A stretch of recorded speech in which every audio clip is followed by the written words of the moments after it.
ನಮಸ್ಕಾರ. ಬಿಗ್ ಡಿಬೇಟ್ಗೆ ಸ್ವಾಗತ. ನಾನು ಅಭಿಷೇಕ್ ರಾಮಪ್ಪ. ಇವತ್ತಿನ ಚರ್ಚೆಯ ವಿಷಯ ಸರ್ಕಾರದ 6ನೇ ಗ್ಯಾರಂಟಿ ಬಗ್ಗೆ. ಈ 6ನೇ ಗ್ಯಾರಂಟಿ ಕಾವೇರಿ ಕುರಿತಾದ್ದು. ಇದನ್ನು ನಾವು ಹೀಗೆ ಒಂದು ಲೈನಲ್ಲಿ ಹೇಳಬೇಕು ಅಂತಂದ್ರೆ ತಮಿಳುನಾಡಿಗೆ ನೀರು, ಕರುನಾಡಿಗೆ ಕಣ್ಣೀರು ಅನ್ಬಹುದು. ಅಂತಹ ಪರಿಸ್ಥಿತಿಯನ್ನು ಎದುರಿಸ್ತಾ ಇದ್ದೀವಿ. ಆಗಸ್ಟ್ನಲ್ಲಿ ನೀರು ಬಿಡಬೇಕು ಅಂತ ಹೇಳಿದಾಗ್ಲೇನೆ ಅವರು ರಿವ್ಯೂ ಪಿಟಿಷನ್ ಅನ್ನು ಫೈಲ್ ಮಾಡಿದ್ರು CWRC, CWMA ಅವರ ಆದೇಶದ ವಿರುದ್ಧ. ಅದರಿಂದ ಆದ ರಿಸಲ್ಟ್ ಏನು?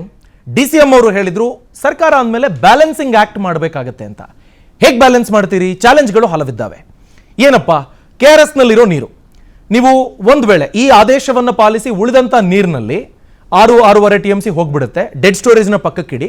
ಒಂದು 10-11 TMC ನಿಮಗೆ ಇನ್ನೊಂದು 9 ತಿಂಗಳಿಗೆ ಉಳ್ಕೊಳ್ಳುತ್ತೆ. ಅಂದರೆ ಮುಂದಿನ ವರ್ಷದ ಜುಲೈವರೆಗೆ 10 TMC ನೀರಿನಲ್ಲಿ ನೀವು ಮ್ಯಾನೇಜ್ ಮಾಡಬೇಕು. ಸಾಧ್ಯನಾ? ಅದು ಕುಡಿಯೋ ನೀರಿಗೆ ಮಿನಿಮಮ್ ರಿಕ್ವೈರ್ಮೆಂಟು. ಈ ಥರದ ಸನ್ನಿವೇಶದಲ್ಲಿ ಬ್ಯಾಲೆನ್ಸಿಂಗ್ ಆಕ್ಟ್ ಹೇಗೆ ಸಾಧ್ಯ? ಆಲ್ ಪಾರ್ಟಿ ಮೀಟಿಂಗ್ ಕರೆದಿದ್ದಾರೆ ಇವತ್ತು 12ವರೆಗೆ. ಈ ಮುಂಚೆನೂ ಆಲ್ ಪಾರ್ಟಿ ಮೀಟಿಂಗ್ ಕರೆದಿದ್ರು. ಅಷ್ಟೊತ್ತಿಗಾಗಲೇ ನೀರನ್ನು ಹರಿಬಿಟ್ಟು ಆ ಬಳಿಕ ಆಲ್ ಪಾರ್ಟಿ ಮೀಟಿಂಗ್ ಅನ್ನ ಕರೆಯಲಾಯಿತು. ಸೊ ಇವತ್ತಿನ ಸನ್ನಿವೇಶದಲ್ಲಿ ಏನ್ ಮಾಡಬಹುದು, ಏನು ಅವಕಾಶಗಳಿದ್ದಾವೆ, ಇದೆಲ್ಲದರ ಬಗ್ಗೆ ಚರ್ಚೆ ಮಾಡ್ತಾ ಹೋಗೋಣ. ಒಂದು ವೇಳೆ ಮುಂದಿನ 15 ದಿನಗಳ ಕಾಲ ನೀರು ಹರಿಸಿದ್ರೆ, ಈ ಸೂಚನೆಯನ್ನು ಪಾಲಿಸಿದ್ದೆ ಆದರೆ ಕುಡಿಯೋ ನೀರಿಗೂ ಸಮಸ್ಯೆ ಎದುರಾಗುತ್ತೆ. ರಾಜ್ಯ ಸಂಕಷ್ಟದ ಪರಿಸ್ಥಿತಿಗೆ ಅನೇಕ ಜಿಲ್ಲೆಗಳ ರೈತರ ಬದುಕನ್ನ, ಜನಸಾಮಾನ್ಯರ ಬದುಕನ್ನ ದೂಡುವಂತಹ ಪರಿಸ್ಥಿತಿ ಎದುರಾಗ್ತಾ ಇದೆ. ದಿನ 5,000 ಕ್ಯೂಸೆಕ್ನಂತೆ ನೀರು ಹರಿಸಿದ್ರೆ ಡ್ಯಾಮ್ ಖಾಲಿ ಆಗುತ್ತೆ. ಅಂದ್ರೆ ಕೃಷಿಗಂತೂ ಬಿಡೋದಕ್ಕಾಗುದಿಲ್ಲ. ಡ್ಯಾಮ್ ಖಾಲಿ ಅಂದ್ರೆ ಕಂಪ್ಲೀಟ್ಲಿ ಖಾಲಿ ಅಂತಲ್ಲ. 10 TMC ನೀರಿನಲ್ಲಿ 9 ತಿಂಗಳ ಕಾಲ ಗುದ್ದಾಡಬೇಕಾಗುತ್ತೆ. ಅದು ಕುಡಿಯೋ ನೀರಿಗೆ. 15 ದಿನದಲ್ಲಿ 6.25 TMC ನೀರು ಹರಿಸಬೇಕಾಗುತ್ತೆ CWRC ಆದೇಶವನ್ನು ಪಾಲಿಸಿದ್ರೆ. ಬೆಂಗಳೂರಿಗೂ ಕುಡಿಯೋ ನೀರಿಗೆ ಹಾಹಾಕಾರ ಎದುರಾಗುತ್ತೆ. ಮಂಡ್ಯ, ಮೈಸೂರು ನಗರಕ್ಕೂ ಕುಡಿಯೋ ನೀರಿಗೆ ತೊಂದರೆ ಎದುರಾಗುತ್ತೆ ಅನ್ನೋದರ ಮಾಹಿತಿ ಲಭ್ಯವಾಗ್ತಾ ಇದೆ. ಕುಡಿಯೋ ನೀರಿಗೂ ಸಮಸ್ಯೆಗೆ ಸಿಕ್ಕಾಕೊಂಡ್ರೆ ಮುಂದೇನು? KRS ಡ್ಯಾಂನಲ್ಲಿ ಈಗಿರುವ ನೀರಿನ ಸಂಗ್ರಹ ಎಷ್ಟು? 21.25 TMC ನೀರಿದೆ. ಒಂದು ವೇಳೆ CWRC ಆದೇಶವನ್ನು ಪಾಲಿಸಿದ್ರೆ 6.25 TMC ಹರಿದು ಹೋಗುತ್ತೆ. 16 TMC ಉಳ್ಕೊಳ್ಳುತ್ತೆ. ಡೆಡ್ ಸ್ಟೋರೇಜ್ ಅನ್ನ ಪಕ್ಕಕ್ಕಿಟ್ರೆ 10 TMC ಮಾತ್ರ ಉಳ್ಕೊಳ್ಳೋದು. ಆ 10 TMC ನಲ್ಲಿ ಕುಡಿಯೋ ನೀರಿಗೆ ಇನ್ನು ಮುಂದಿನ ಜಲವರ್ಷ ಆರಂಭ ಆಗುವವರೆಗೆ, ಅಂದ್ರೆ ಜುಲೈ 2024 ಅಲ್ಲಿವರೆಗೆ ಈ ನೀರಿನಲ್ಲಿ ಗುದ್ದಾಡಬೇಕು. ಅದು ಕುಡಿಯೋ ನೀರಿಗೆ ಮಿನಿಮಮ್ ರಿಕ್ವೈರ್ಮೆಂಟ್. ಸಾಧ್ಯನಾ? ಈ ಪ್ರಶ್ನೆಗೆ ಸ್ಪಷ್ಟ ಉತ್ತರ ಇಲ್ಲ.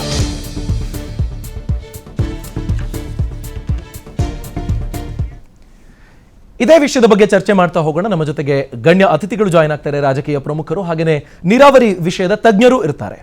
ಮೊದಲಿಗೆ ನಟರಾಜ್ ಗೌಡ್ರು ಇದ್ದಾರೆ, ಕಾಂಗ್ರೆಸ್ ವಕ್ತಾರರು. ಸರ್, ಕಾರ್ಯಕ್ರಮಕ್ಕೆ ಸ್ವಾಗತ. ನೀರಾವರಿ ತಜ್ಞ ಆಂಜನೇಯ ರೆಡ್ಡಿ ಅವರಿದ್ದಾರೆ. Sir, welcome to the show. ನಮಸ್ಕಾರ. ಬಿಜೆಪಿಯ ವಕ್ತಾರರಾದ ಅಶೋಕ್ ಗೌಡ ಇದ್ದಾರೆ. ಸರ್, ಕಾರ್ಯಕ್ರಮಕ್ಕೆ ಸ್ವಾಗತ. JDSನ ವಕ್ತಾರರು ಪ್ರದೀಪ್ ಗೌಡ ನಮ್ಮನ್ನು ಜಾಯ್ನ್ ಆಗಿದ್ದಾರೆ. ಸರ್, ಕಾರ್ಯಕ್ರಮಕ್ಕೆ ಸ್ವಾಗತ.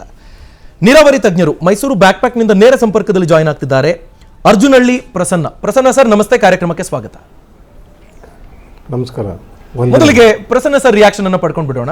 ಸರ್, CWRC, CWMA ಆದೇಶಗಳು ಕೊಟ್ಟಾಗ ಆಗಸ್ಟ್ನ ಕೊನೆಯ ಹಂತದಲ್ಲೇನೆ ನಾವು ಹರಿಸೋದಕ್ಕಾಗೋದಿಲ್ಲ, ಬರ ಪರಿಸ್ಥಿತಿ ಇದೆ, ರೈನ್ ಡೆಫಿಸಿಟ್ ಇದೆ ಅಂತ ಸುಪ್ರೀಂ ಕೋರ್ಟ್ಗೆ ಹೋಗೋದಕ್ಕೆ ಅವಕಾಶ ಇದ್ದಿರ್ತಿತ್ತ? ಅಥವಾ ಸರ್ಕಾರ ಒಂದು ವೇಳೆ ಎಡವಿದೆ ಇದನ್ನ ಹ್ಯಾಂಡಲ್ ಮಾಡೋ ಸನ್ನಿವೇಶದಲ್ಲಿ ಅಂತ ನೀವು ಹೇಳೋದಾದ್ರೆ ಎಲ್ಲಿ ಎಡವಿದೆ ಅಂತ ಭಾವಿಸ್ತೀರಿ? ಸರ್, ಇದು 2017ರಲ್ಲಿ ಸುಪ್ರೀಂ ಕೋರ್ಟು ಕಾವೇರಿ ಟ್ರಿಬ್ಯುನಲ್ ಕೊಟ್ಟಂತ ತೀರ್ಪನ್ನ ಎಂಡಾರ್ಸ್ ಮಾಡ್ತಲ್ಲ, ಆಗ ಹಲೋ ಕೇಳಿಸಿದೆ ಸರ್, ಮಾತಾಡಿ. ಸುಪ್ರೀಂ ಕೋರ್ಟು ಕಾವೇರಿ ಟ್ರಿಬ್ಯುನಲ್ ಕೊಟ್ಟಂತ ತೀರ್ಪನ್ನ ಸುಪ್ರೀಂ ಕೋರ್ಟು ಎಂಡಾರ್ಸ್ ಮಾಡ್ತು. ಅದರಲ್ಲಿ 14.75 TMC ನೀರನ್ನ ಕಡಿಮೆ ಬಿಡುಗಡೆಗೆ ಅವಕಾಶ ಮಾಡಿಕೊಡ್ತು.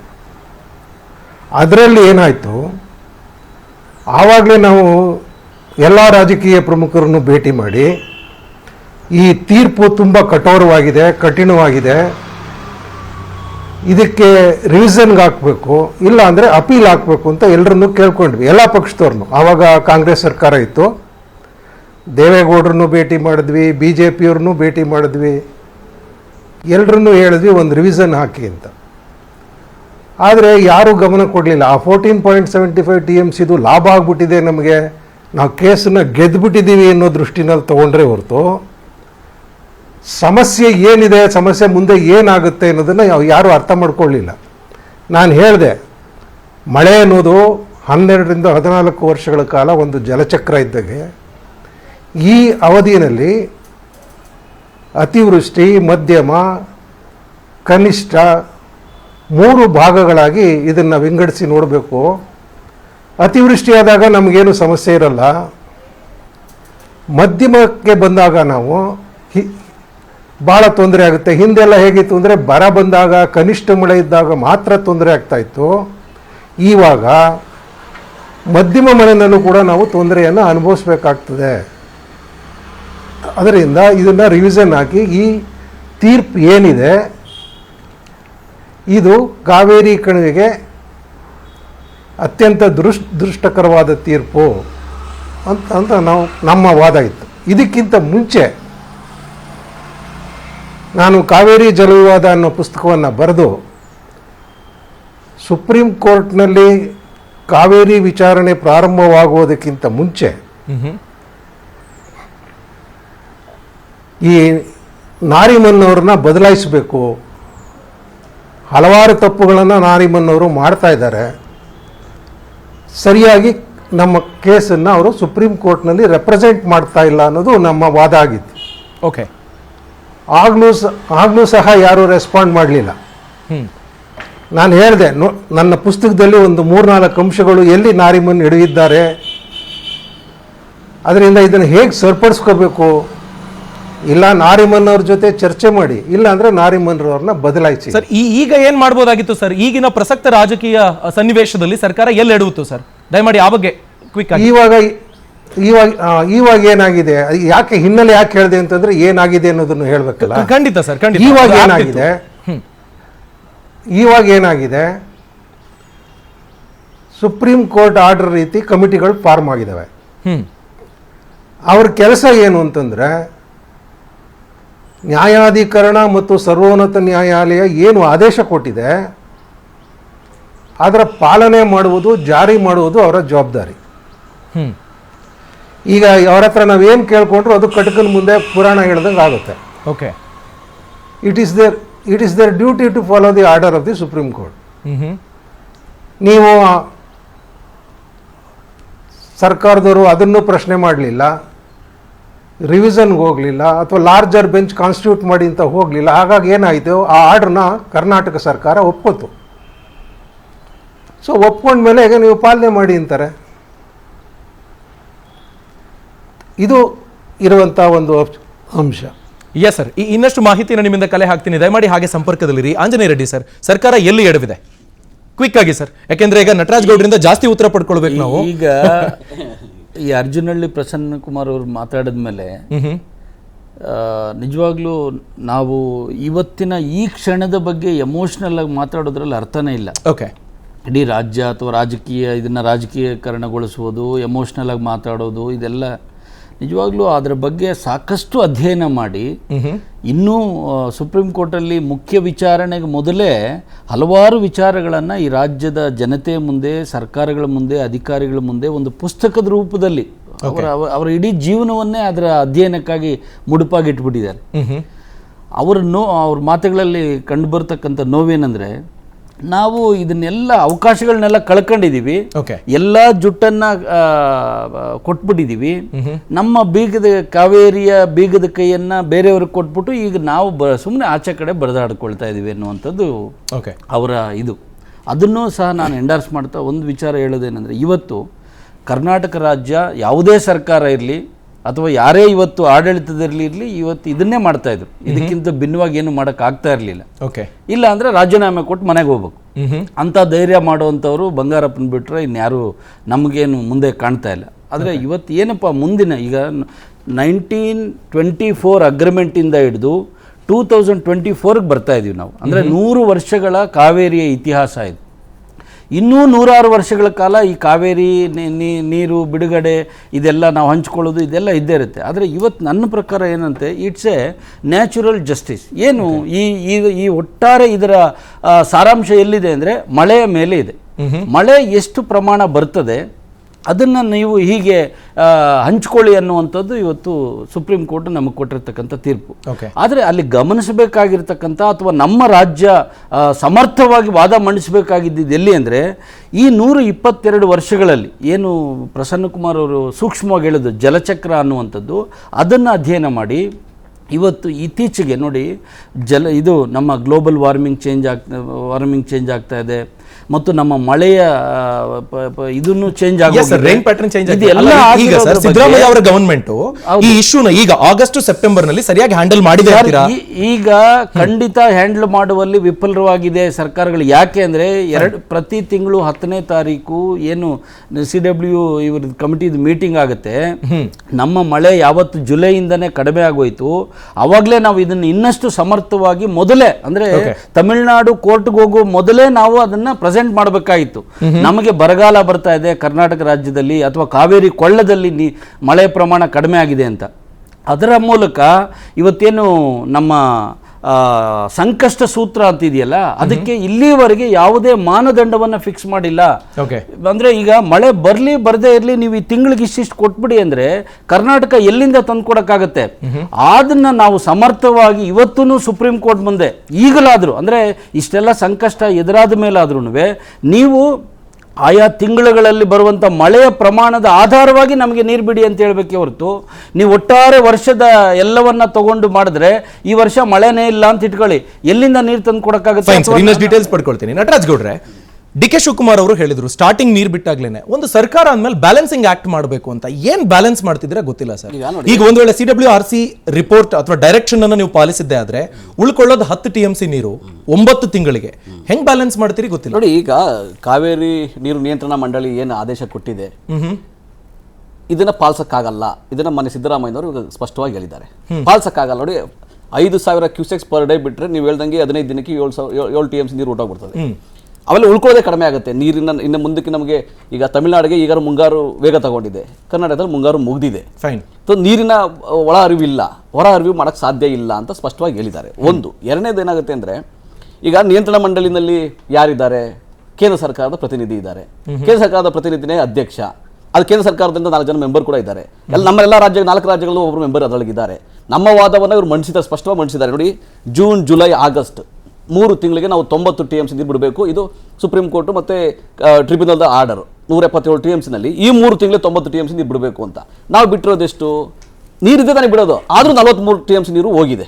43 TMC, 90 TMC ಬಿಡಬೇಕಾದ್ರೆ 43 TMC ನೀರಿಲ್ಲ.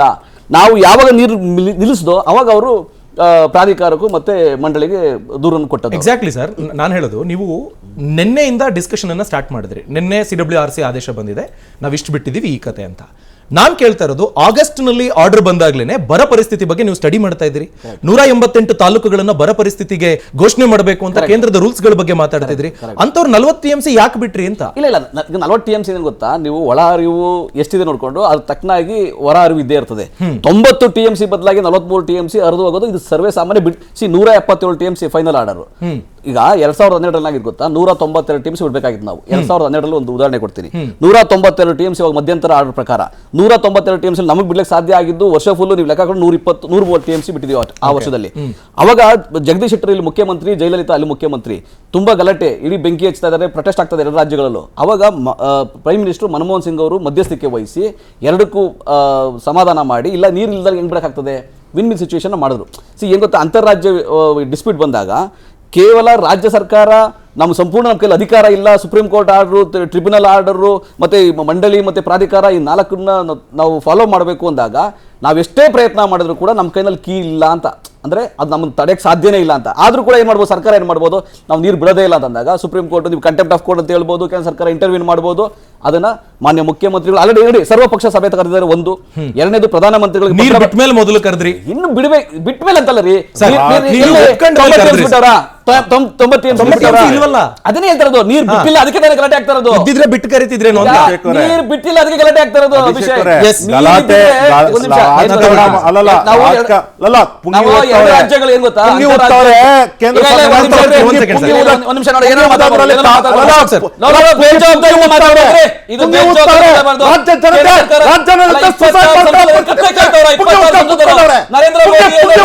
ಒಬ್ರು ಮಾತಾಡಿ.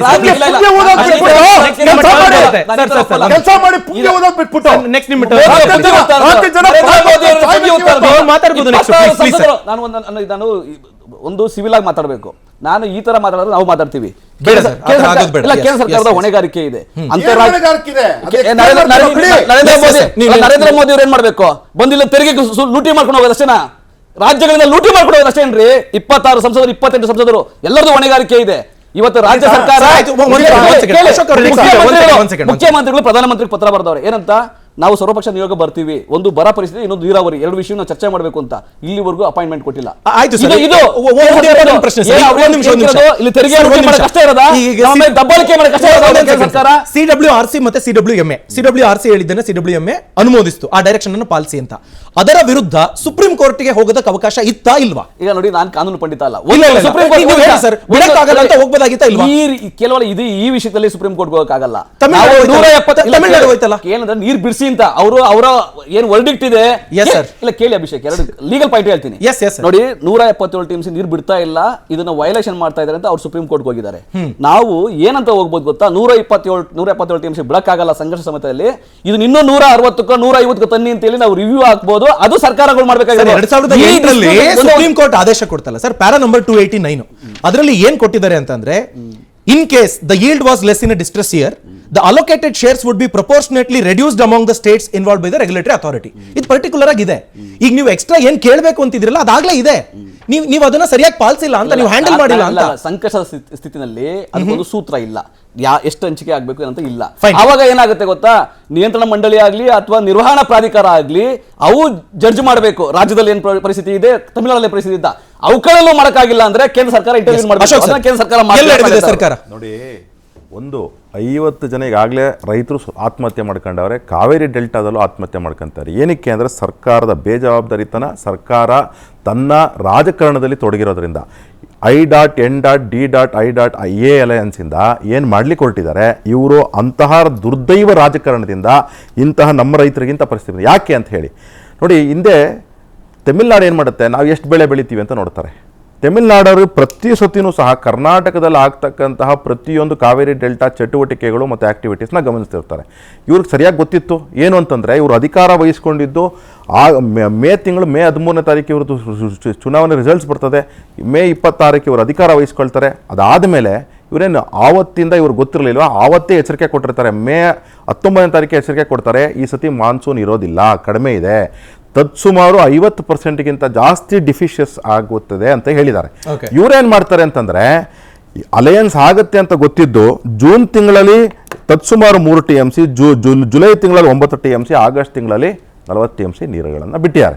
ಇಷ್ಟೆಲ್ಲ ನೀರನ್ನ ಬಿಟ್ಬಿಟ್ಟು ಹರ್ಕೊಂಡು ಹೋಗ್ಬೇಕಾದ್ರೆ ಇವ್ರು ಸುಮ್ಮನೆ ಇದ್ಬಿಟ್ರು. ಹರ್ಕೊಂಡು ಹೋಗೋದಕ್ಕಿಂತ ಆಮೇಲೆ ಅಲ್ಲಿ ತಮಿಳ್ನಾಡಲ್ಲಿ ಏನು ಮಾಡ್ತಾರೆ, ಅರ್ಜುನ್ ಪ್ರಸನ್ನ ಅವರು ಕರೆಕ್ಟಾಗಿ ಹೇಳ್ತಾರೆ ಅಂತ ಅನ್ಕೊಂತೀನಿ, 3 ಅವರಿಗೆ ಅವಕಾಶ ಇರತಕ್ಕಂಥದ್ದು 2-2.5 ಬೆಳೆ ಬೆಳ್ಕೊಳ್ಳೋಕ್ಕೆ 4 ಬೆಳೆಯನ್ನು ತಮಿಳ್ನಾಡಿನ ರೈತರು ಬೆಳೀತಾ ಇದ್ದಾರೆ. ಸರ್ಕಾರ ಅಲ್ಲಿ ಎನ್ಕರೇಜ್ ಮಾಡ್ತಾ ಇದೆ. ನಮ್ಮ ರೈತರಿಗೆ 1.5 ಬೆಳೆಗೂ ಸಹ ಇವತ್ತು ಕಷ್ಟ ಆಗ್ತಿದೆ. ಅಂತಹ ಪರಿಸ್ಥಿತಿನಲ್ಲಿ ಇವರೊಂದು ಸುಪ್ರೀಂ ಕೋರ್ಟಲ್ಲಿ ಒಂದು ಮನವಿ ಮಾಡ್ಬೋದಾಗಿತ್ತು. ಈ ಥರ ಒಂದು ತಮಿಳ್ನಾಡಿನ ಸರ್ಕಾರ ಪ್ರೋತ್ಸಾಹದಿಂದಾಗಿ ರೈತರು ಈ ಥರ ಮಾಡ್ತಿದ್ದಾರೆ, ನೀರಿಗೆ ಹಾಹಾಕಾರ ಆಗ್ತದೆ ನಮ್ಮಲ್ಲಿ, ಅದರಿಂದಾಗಿ ನೀವು ಸರಿಯಾಗಿ ಇದನ್ನು ಡೈರೆಕ್ಷನ್ ಕೊಡಬೇಕು ಅಂತ ಮಾಡ್ಬೋದಾಗಿತ್ತು. ಇವರು ಏನೂ ಮಾಡಲಿಲ್ಲ. ಇವರು ಏನಂದರೆ, ಮುಂದೆ ಲೋಕಸಭೆ ಚುನಾವಣೆ ಮನದೃಷ್ಟಿ ಇಟ್ಕೊಂಡು ಇಂತಹ ಒಂದು ಕೃತ್ಯಕ್ಕೆ, ಕರ್ನಾಟಕದ ರೈತನ ಆತ್ಮಹತ್ಯೆಗೆ ಕಾರಣಕರ್ತ ಇವತ್ತು ಕಾಂಗ್ರೆಸ್ ಸರ್ಕಾರ. ಒಂದು ನಿಮಿಷ ಇರಿ. ಇವತ್ತು ಬೆಂಗಳೂರಿಂದ ಮೈಸೂರುವರೆಗೂ ಇರತಕ್ಕಂತಹ ಎಲ್ಲಾ ನಗರಗಳಲ್ಲೂ ಸಹ ಭಾರತದಲ್ಲಿ ಪ್ರತಿಯೊಂದು ರಾಜ್ಯದ ಪ್ರಜೆನೂ ಇದ್ದಾರೆ, ಅದರಲ್ಲಿ ತಮಿಳುನಾಡಿನ ಪ್ರಜೆಗಳು ಇದ್ದಾರೆ. ಕುಡಿಯಲಿಕ್ಕೆ ನೀರಿರೋದಿಲ್ಲ ನಮಗೆ. ಇವತ್ತು ಅಲ್ಲೂ ಬೇಡ, ನಮ್ಮ ಮನೆಯಲ್ಲಿ ನೀರಿಲ್ಲ, ನಮ್ಮ ಮನೇಲಿ ನೀರಿಲ್ಲ. ಏನಕ್ಕೆ ಅಂದ್ರೆ ಇವ್ರು ಮಾಡಿರ್ತಾರೆ ಹೇಳಿದ್ದಾರೆ ಜಲಮಂಡಳಿಯವರು ಇವತ್ತಿಗೆ. 15 ದಿನ 5,000 ಕ್ಯೂಸೆಕ್ಸ್ 7 TMC ಬಿಡ್ಬೇಕಲ್ಲ. ನಾವ್ ಹೇಳ್ತೀವಿ ಬಿಡಲ್ಲ ಅಂತ, ನಾವು ಬಿಡೋದಿಲ್ಲ ಅಂತ. BJP as a responsible opposition party ಕೇಂದ್ರ ಸರ್ಕಾರನ ಇನ್ವಾಲ್ವ್ಮೆಂಟ್ ಮಾಡ್ಕೋತದ ಕೇಳಿ. Okay. ಪ್ರಧಾನಮಂತ್ರಿಗಳು ನೋಡಿ, ಎಲ್ಲದಕ್ಕೂ ಕೇಂದ್ರ ಸರ್ಕಾರ ತರಬೇಡಿ. ಎಲ್ಲದಕ್ಕೂ ಕೇಂದ್ರ ಸರ್ಕಾರ ತರಬೇಡಿ. ಲೂಟಿ ಮಾಡಕ್ಕಲ್ಲ, ನೀವು ಕರ್ನಾಟಕವನ್ನ ಒಂದು ನಿಮಿಷ. BJP ಇವ್ರು ಎಲ್ಲರೂ ಕೇಂದ್ರ ಸರ್ಕಾರ ತರಬೇಡಿ. ಈಗ ಕರ್ನಾಟಕ ಉತ್ತರ ಭಾರತಗಳು, ಲೋಕಸಭಾ ಮಂತ್ರಿಗಳು, ಡಿ ಸುಧಾಕರ್, ತೆಗೀರಿ ಅವ್ರನ್ನ. ತೆಗೀರಿ. ತೆಗೀರಿ ಡಿ ಸುಧಾಕರ್ನ. ತೆಗೀರಿ ಡಿ ಸುಧಾಕರ್ನ. ತಲೆ ಸುರಿಗೆ. ಡಿಬೇಟ್ ಆಗೋದು ಬೇಡ. ತೆಗೀರಿ. Nataraj Gowda, please, please. ಲೂಟಿ ಯಾರು ಮಾಡ್ತಿರೋದು? ಲೂಟಿ ಯಾರು ಮಾಡ್ತಿರೋದು? ಸರ್, ಒಂದ್ ಡಿ ಸುಧಾಕರ್ ಅಶೋಕ್ ಸರ್, ಒಂದ್ ಸೆಕೆಂಡ್ ಸರ್, ಒಂದು ವಿಷಯ ಕ್ಲಾರಿಫೈ ಮಾಡಿ. ಈ ತರದ ಸನ್ನಿವೇಶದಲ್ಲಿ ಸರ್ ಕೇಂದ್ರ ಸರ್ಕಾರ ಇನ್ವಾಲ್ವ್ ಆಗೋದಕ್ಕೆ ಬರುತ್ತಾ ಬರಲ್ವಾ? ಯೂಶಲಿ ಈಗ ಆರ್ಟಿಕಲ್ 262, ಒಂದ್ second sir, inter state water dispute ಇದ್ದಾಗ ಪಾರ್ಲಿಮೆಂಟ್ ನ ಡಿಸಿಷನ್ ಆಧಾರದ ಮೇರೆಗೆ ಇದನ್ನ ಸಾಲ್ವ್ ಮಾಡೋದಕ್ಕೆ ಅವಕಾಶ ಇದೆ ಅಂತ 262 ಹೇಳುತ್ತೆ. ಓಕೆನಾ? ಈಗ ಕೇಂದ್ರ ಸರ್ಕಾರ ಇನ್ವಾಲ್ವ್ ಆಗಕ್ಕಾಗಲ್ಲ ಅನ್ನೋದಾದ್ರೆ ಕಂಪ್ಲೀಟ್ ರೆಸ್ಪಾನ್ಸಿಬಿಲಿಟಿ ರಾಜ್ಯ ಸರ್ಕಾರದ ಮೇಲೆ ಇರುತ್ತೆ. ನೀವೇನಂತೀರಿ? ಕೇಂದ್ರ ಸರ್ಕಾರ ಬರ್ಬೋದಾ, ಬರಕ್ಕಾಗಲ್ವಾ? ಈಗ ನೀವು ಒಂದು ನಿಮಿಷ ಪ್ಲೀಸ್. ನೀವು ಇಲ್ಲಿ ಆಂಕರ್ ಕೂತಿದ್ದೀರಾ, ನಿಮ್ಗೊಂದು ಕೆಲಸ ಕೊಟ್ಟಿರ್ತಾರೆ. ನೀವು ನನ್ನ ಕೈಯಲ್ಲಿ ಆಗೋದಿಲ್ಲ ಅಂತ ಹೇಳಿದಾಗ ನಿಮ್ಮ ಎಡಿಟರು ಯಾರೋ ಒಬ್ರು ಇನ್ವಾಲ್ವ್ ಆಗ್ತಾರೆ. ನೀವು ನಿಮ್ ಕೆಲಸ ಮಾಡದೆ, ನಿಮಗೆ ಜವಾಬ್ದಾರಿ ಕೊಟ್ಟ ಮೇಲೆ ನಿಮ್ ಕೆಲಸ ಮಾಡದೆ ನೀವು ಎಡಿಟರ್ ಮಾಡ್ಕೊಳ್ಳಿ ಅಂತ Fine. So, ರಾಜ್ಯ ಸರ್ಕಾರ fail ಆದ್ರೆ ಕೇಂದ್ರ ಸರ್ಕಾರ ಬರುತ್ತೆ. ರಾಜ್ಯ ಸರ್ಕಾರ ಇವತ್ತು ರಾಜ್ಯ ಸರ್ಕಾರ ಕರ್ನಾಟಕ ಜನತೆಗೆ ಆತ್ಮಹತ್ಯೆ ಮಾಡ್ಕೊಳ್ಳೋಕೆ ಆತ್ಮಹತ್ಯೆ 5 ಲಕ್ಷಕ್ಕೆ ಪರವಾಗಿ ಕೊಡ್ತಾರೆ. 5 ಲಕ್ಷ ರೈತರ ಮೇಲೆ 5 ಲಕ್ಷ ಮುಂಚೆ ಇವೆರಡು ನಿಯಂತ್ರಣ ಮಂಡಳಿ ಮತ್ತೆ ನಿರ್ವಹಣಾ ಪ್ರಾಧಿಕಾರ ಆಗಕ್ ಮುಂಚೆ ಕಾವೇರಿ ಪ್ರಾಧಿಕಾರ ಅಂತಾನೆ ಇದ್ದಿದ್ದು. ಅದಕ್ಕೆ ಪ್ರಧಾನಮಂತ್ರಿಗಳೇ ಅಧ್ಯಕ್ಷರಾಗಿ 4 ರಾಜ್ಯದ ಮುಖ್ಯಮಂತ್ರಿಗಳು ಸದಸ್ಯರಾಗಿದ್ರು. ಅವಾಗ ಏನಾಗ್ತಾ ಇತ್ತು? 2012 ನಡೆದ ಉದಾಹರಣೆ ಅದೇ ಕೆಲಸ ಆಗ್ತಾ ಇದ್ದು. ಇವಾಗಲೂ ಕೇಂದ್ರ ಸರ್ಕಾರದ ಹೊಣೆಗಾರಿಕೆ ಇದೆ. ನಾವು ನೀರು ಬಿಡಲ್ಲ, 15 ಬಿಡಲ್ಲ. ಕಾವೇರಿ ಕಣ್ಣೀರಿನ ವಿಷಯವಾಗಿ ನಾವು ಮಾತನಾಡ್ತಾ ಇದ್ವಿ. ಪ್ರದೀಪ್ ಗೌಡ್ರಿದ್ದಾರೆ, ಅವರು JDS ನ ಪ್ರಮುಖರು ಹೌದು, ವಕೀಲರು ಹೌದು. ಸೊ ಹೀಗಾಗಿ ಸರ್, ಈಗ ಒಂದು ಡಿಸ್ಟ್ರೆಸ್ ಫಾರ್ಮುಲಾ ಬಗ್ಗೆ ಕ್ಲಾರಿಟಿ ಇಲ್ಲ ಅನ್ನೋ ಚರ್ಚೆ ಇದೆ. ನಾನು ಪ್ಯಾರಾ ನಂಬರ್ 289 ಬಗ್ಗೆ ಹೇಳ್ತಾ ಇದ್ದೆ. ಕಮ್ಮಿ ಮಾಡೋದಕ್ಕೆ ಅವಕಾಶ ಇದೆ ಈಗಾಗಲೇ ಜಡ್ಜ್ಮೆಂಟ್ ನಲ್ಲಿ. ನೀವು ಏನನ್ನ ಅಬ್ಸರ್ವ್ ಮಾಡ್ತೀರಿ? ಮೊದಲಿಗೆ ಏನ್ ಮಾಡ್ಬೋದಾಗಿತ್ತು ಸರ್ಕಾರ ಅಂತ ಹೇಳಿ ಸರ್, ಪ್ಲೀಸ್. ನಾನು ಹೇಳ್ತೀನಿ. ಅದಕ್ಕಿಂತ ಮೊದಲೇ ಪ್ಲೀಸ್ ಸರ್, ತಮಿಳುನಾಡು ಅಪ್ಲಿಕೇಶನ್ಸ್ನ ಕಾವೇರಿ ನಿಯಂತ್ರಣ ಸಮಿತಿ ಮುಂದೆ ಒಂದು ಅಪ್ಲಿಕೇಶನ್ ಆಗ್ತು. ಏನಂತ, ಜೂನ್ ಮತ್ತು ಜುಲೈ ತಿಂಗಳಲ್ಲಿ ಬಿಡಬೇಕಾದ ನೀರನ್ನ ಬಿಟ್ಟಿಲ್ಲ, ಆ ನೀರನ್ನ ಬಿಡಿ ಅಂತೇಳಿ ಅಪ್ಲಿಕೇಶನ್ ಆಗ್ತು. ಓಕೆ. ಆ ಅಪ್ಲಿಕೇಶನ್ ಹಾಕಿದ ತಕ್ಷಣನೇ ಅವರು 5,000 ಕ್ಯೂಸೆಕ್ಸ್ ನೀರನ್ನ ಬಿಟ್ಟರು. ಅಲ್ಲಿ ಏನು ಸಮಸ್ಯೆ ಆಯಿತು ಅಂತಂದರೆ, ಕಾಂಗ್ರೆಸ್ ಮೇಲೆ ಇರ್ತಕ್ಕಂಥ ಆಪಾದನೆ ಇಷ್ಟೇ, ನೀವು ಆ ಸಮಿತಿಯ ಮುಂದೆ ನಮ್ಮ ಸಮಸ್ಯೆ ಮತ್ತು ನಮ್ಮ ವಾಟರ್ ಸೋರ್ಸ್ ಎಷ್ಟಿದೆ, ಮತ್ತೆ ಮೆಟ್ಟೂರು ಡ್ಯಾಮ್ನಲ್ಲಿ ಜೂನ್ 30ಕ್ಕೆ ಅವ್ರ ಹತ್ರ ಇನ್ನೂ 69 TMC ನೀರಿತ್ತು. ನಮ್ಮ ಹತ್ರ ಅವತ್ತು ಕೇವಲ 30 TMC ನೀರಿತ್ತು. ಜೂನ್ ಅಷ್ಟರಲ್ಲಿ ನಾವು ಏನು ಮಳೆಗಾಲ ಪ್ರಾರಂಭ ಆಗಬೇಕಾಯ್ತೋ ಆ ಮಳೆಗಾಲ ಪ್ರಾರಂಭ ಆಗಿರಲಿಲ್ಲ. ಅದನ್ನ ಡ್ರೋನ್ ಸರ್ವೆ ಮೂಲಕ ನೀವು ಸರ್ವೆ ಮಾಡಿಸಿ ಮತ್ತೆ ಅಲ್ಲಿ ಕ್ರಾಫ್ಟ್ ಎಷ್ಟು ಹಾಕಿದ್ದಾರೆ, ಈಗ ಎಷ್ಟು ನೀರಿದೆ ಮೆಟ್ಟೂರು ಡ್ಯಾಮ್ ಅಲ್ಲಿ, ಅದಷ್ಟು ಮಾಹಿತಿಯನ್ನ ಮತ್ತೆ ನಮ್ದು ಡ್ರೋನ್ ಕ್ಯಾಮ್ರಾದಲ್ಲಿ ಕ್ಯಾಪ್ಚರ್ ಮಾಡಿಸಿ ಮತ್ತೆ ಎಷ್ಟು ನೀರಿದೆ, ನಾವು ಆಲ್ರೆಡಿ ಏನು ನಮ್ಮ ಅಗ್ರಿಕಲ್ಚರಿಸ್ಟು ಆಲ್ರೆಡಿ ಬೆಳೆ ಹಾಕ್ಬೇಕಾಯ್ತು, ಹಾಕಿಲ್ಲ. ಇದಿಷ್ಟು ಮಾಹಿತಿಯನ್ನ ರಾಜ್ಯ ಸರ್ಕಾರ ಆ ಸಮಿತಿಯ ಮುಂದೆ ಕೊಟ್ಟಿಲ್ಲ. ಕೊಟ್ಟಿದ್ದಾರೆ ಯಾವಾಗ? 5,000 ಕ್ಯೂಸೆಕ್ ನೀರು ಬಿಟ್ಟ ನಂತರ ಕೊಟ್ಟಿರೋದು. ಅವ್ರು ಪ್ರಾಧಿಕಾರ ಕೊಟ್ಟಿದ್ದಾರೆ, ಇಲ್ಲ ಅಂತ ಹೇಳ್ತಿಲ್ಲ.